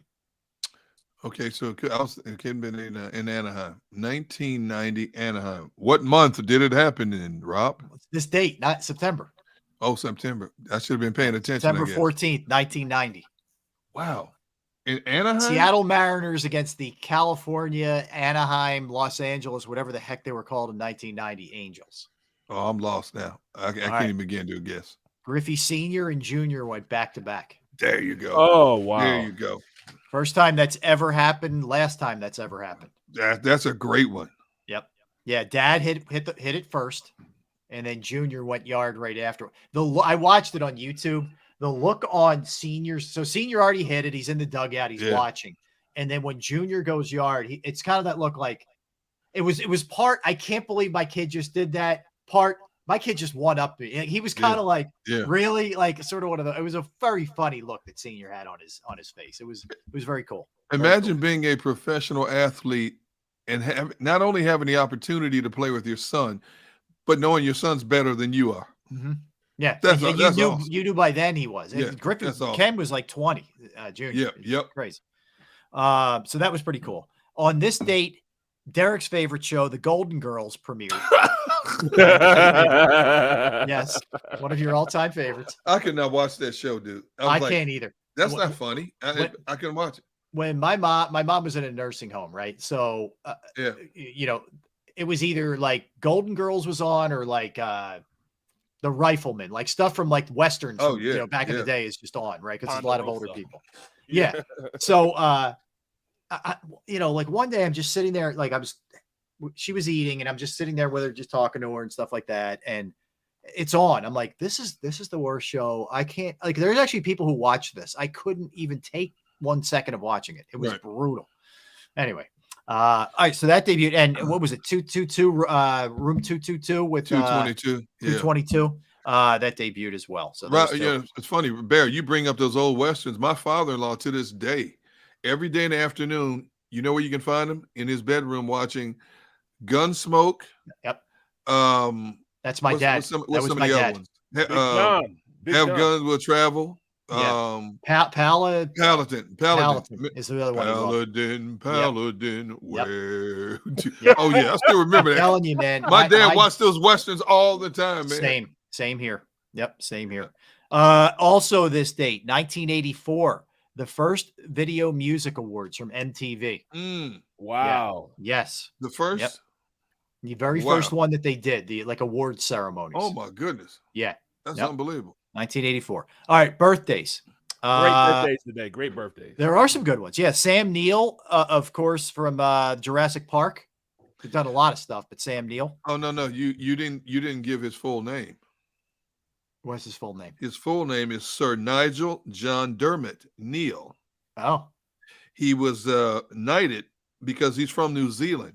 For his works in acting, he was knighted. Now, the first time he turned down the opportunity, but the second time he accepted it. So he's Sir Nigel John Dermot Neal. Oh, wow. Okay. We're going to knight you, Derek. Nino. Sir Nino. I know my wife would like to knight me with a baseball bat sometimes. That's true. Can't argue that one. Nas is 49 years old. I thought he was younger than that, but I guess that's he's been around for a while now. Dude, let me tell you something. He's 49, right? 49. Do you guys know how smart this dude is? He has an investment firm who's invested in a lot of these startup techs through the years. And so back in, doggone it, I forgot to put the year down. He also,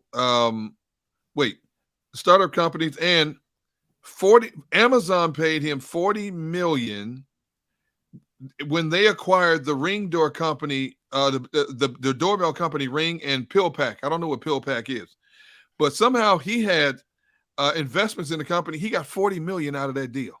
Jeez, good for him, man.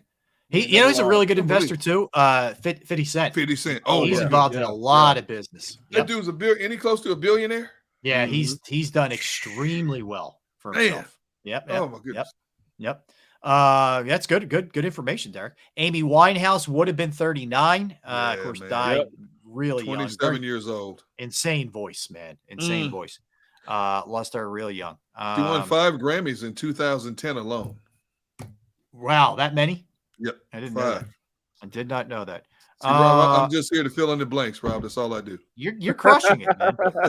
Our guy Jimmy Butler is 33. Bucket. Jimmy Buckets. Yep. They chose him over me. Yeah. I'll never forget that line walking off. I know. They chose him over me. I know. Unbelievable. Melissa Leo, who's a really good actress. She's been in a ton of stuff. She's 62. Yep. She won an Oscar Yep. for the Fighter, which is a Mark Wahlberg movie. She was really good in that. Larry Brown, former Sixer coach. Yeah. LB is 82. He's still coaching. He's helping out Penny Hardaway at Memphis. Like, Is he really? Dude, he can't live without it, man. Yeah. He can't live without it. It keeps him young. Yeah, he loves it. He loves it. Yeah, Wow. so he's still doing that. Tony Finau, who is a really good golfer, is 33 years old. What else you got, Gunner? My other ones are not Here's great. one for you. Here's one for you. Oh, you got one back. Yeah, I got one for you. Andrew Lincoln, the guy from The Walking Dead. Oh, Walking yes. Dead, He's a good actor. Yeah, he's 48 today. Okay. He looks older than that. I thought he was older than that. Yeah. I can't believe you guys missed the biggest one on the list. What was it? Deshaun Watson, 27 today. Wow. Deshaun Watson. Do you remember? Now, you remember Joey Heatherton? Joey. Back in the day, the actress. She was an actress and a dancer. She would make appearances on the old Johnny Carson show. She taught him how to do those exotic dances on the show one time. And some people thought it was crude for back in the day, back in the 60s, 70s. Yeah. But she made a career out of it. And she was a good-looking lady back then. Okay. She's 78. Okay. All right. And then I can't pronounce his name. Robert, the dude that's on Shark Tank, Rob Hervacek. Oh, I know the guy What's you're his talking name? about. Yeah. Yeah, Shark Tank. Yeah. Here's what he did. He founded a company called Break Systems Canadian Integrator for internet security software. He sold the company to AT&T Canada for $30.2 million. Today it would be worth $200 million. Jeez. And I gotta find some kind of invention because I love you guys, but I gotta find something else, man. I don't blame you. I told you, I don't love me that much. No, yeah. If I ever get my hands on that kind of money, you're gonna come on. You're gonna come on in. Hey, everybody, welcome to Sports Take. D Gun has not been on all week. We have no idea what happened to him. We don't know where he is. Yeah, we're still trying to track him down. But he took his money. I'm gone. He's gone. I'm gone. Don't blame you. I'm in the witness protection program at that point. Don't blame you one bit. All right, You let me cannot throw get this away one. From me. Oh, yeah. What? I said you couldn't get away from me. Yeah, you're right, because he called my wife and my daughter, and them snitches were telling me in a minute, man. Exactly. No Keenan Allen for the Chargers on Thursday against the Chiefs. He's got a hamstring injury, so he is out. That's obviously one of the downsides of the Thursday game is these guys just can't recover, in time. Let me ask you guys this real quick, and I didn't mean to cut you off, Rob. Yeah. Okay, so the Chargers are playing 2 divisional games in the span of 4 days. Raiders and then Chiefs. If they beat the Raiders, if they beat the Chiefs Thursday night, how much do they move up in your power ranking? Real far. First of all, it's hard enough doing that in a week, but yes, 4 days. Yes. So and no Keenan Allen too. Yeah, like that's got to be taken into consideration. That defense is good enough to make it really, really hard on Patrick. Man. So I mean, I don't know, man. Hey, Bear, you got Patrick Mahomes throwing passes behind his head. I know, man. I know. He's like a magician, bro. Dude, let me tell you something. And they'll drop a few plays in the huddle that we've never seen. Yeah, and we'll be talking about the wow factor behind some of these plays. That's gonna be a good matchup. Agreed. That game's in KC too. Oh, so that's gonna be tough. Loudest stadium in the NFL. We'll do this more, I guess, tomorrow and Friday. But you have that game. All of a sudden, Washington and Detroit's interesting. Yes. Tampa, New Orleans, nice South clash right there. New England. I think we'll have a better idea of what they are. They go to Pittsburgh. Yeah. Miami, Baltimore. That game's in Baltimore. That's a really nice one right there. Cincinnati, Dallas. Dallas is going to have to, roll with Cooper Rush at this point, unless they make some kind of move. Rush. And there's some speculation that they may take a run at Nick Foles. Really? I don't want to see Nick Foles in a Cowboys jersey, man. Man, if Cincinnati loses to Dallas, I'm off the Bengals wagon real quick. I don't think they're losing that game. I'm with you. But really? Really? Because you didn't think that Seattle was going to beat Denver. Yes. I believe Cincinnati's better and no Dak. I don't think so. Here's what I think we should do on Friday, Rob. We should pick our top 5 favorite games that we matchups we want to see for the Sunday games. Yeah. And then pick every week we should just pick one crazy Wow. Okay. A David who could slay a Goliath. I love it. Upset City. Yeah, Yes. I love it. Yeah, we will do that. We'll definitely do that. Yeah. For sure. So yeah, there's a lot of really good games. I wanted to sneak this one in. It's not a happy note, but Brett Favre, this story is awful, man. So he was allegedly they were funneling him $5 million from the state, the senator and whatever, to build a volleyball like stadium or like court. Right. His daughter was going to school there at the time, and I think she played volleyball. And the money was supposed to go to, like, welfare folks and poor people in Mississippi, which is one of the poorest states in the United States. They have a problem with their water right now. They don't have water. They haven't had it for like 3 months. In Jackson, Mississippi. Yeah. Yeah. This is a bad look for I Favre. believe, Rob, this story's been out here for a while. Correct me if I'm wrong. I believe Favre made restitution on this. On some of it. On some of it. Okay. Yeah. Okay. But he denied that he knew that it was for a volleyball court. And there's text now that he's basically talking about that in the text. So he paid back. Got caught. Yeah, they forced him to pay back like a 1.25 or something like that. 1.25, and what he didn't pay back all of it. Then they went after him. Then he paid that back. Now they're going after him for the interest as well. Oh, jeez. It's like the IRS. Yeah, it's not good. It's not a good look for sure. So that's kind of it's still unfolding too. Like, you've had people fired, you've had people step down. He hasn't had. There's no criminal charges yet against Favre, so we'll see how that plays itself out. But that's going to be definitely one to keep your eye on for sure. All right, so tomorrow the Eagles are back at practice after having that extra day because it's Monday night. They're back at practice. I mentioned we're going to have Shio Kapadia join us, but this is. Yep.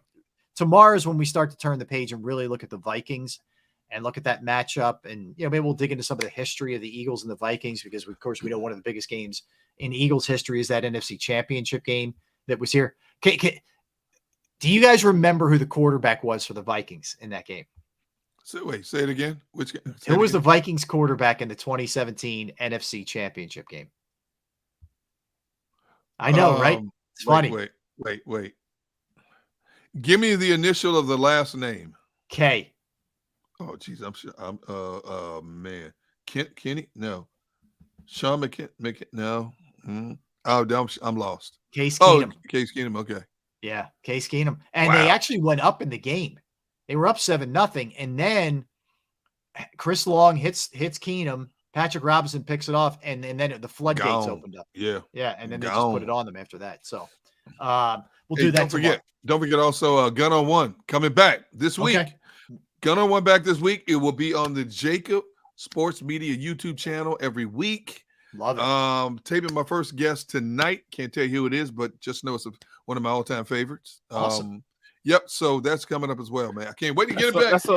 That's a lie because I'm one of your all-time favorites. You ain't asked me, so it's not. Well, you are one of my all-time favorites. You are. I ain't gonna lie to you. We rib each other about a lot of stuff. No, John Dickerson, not my brother. He will not even be on the show this year. Not during football season. It ain't gonna happen. Poor John. Marvin can't make the show. What's that? He will all not be on the show this season. Not happening. Not right. Gun on One coming back, baby. All right, we got to roll. I want to thank Xander Krause producing. All of you guys. I'm going to make me some pancakes right now. Do some pancakes in the chat room. All of you guys listening, streaming, we appreciate you. Don't go anywhere. Dan Cilio with the National Football Show will be back tomorrow, same time. Everybody, have a great Wednesday.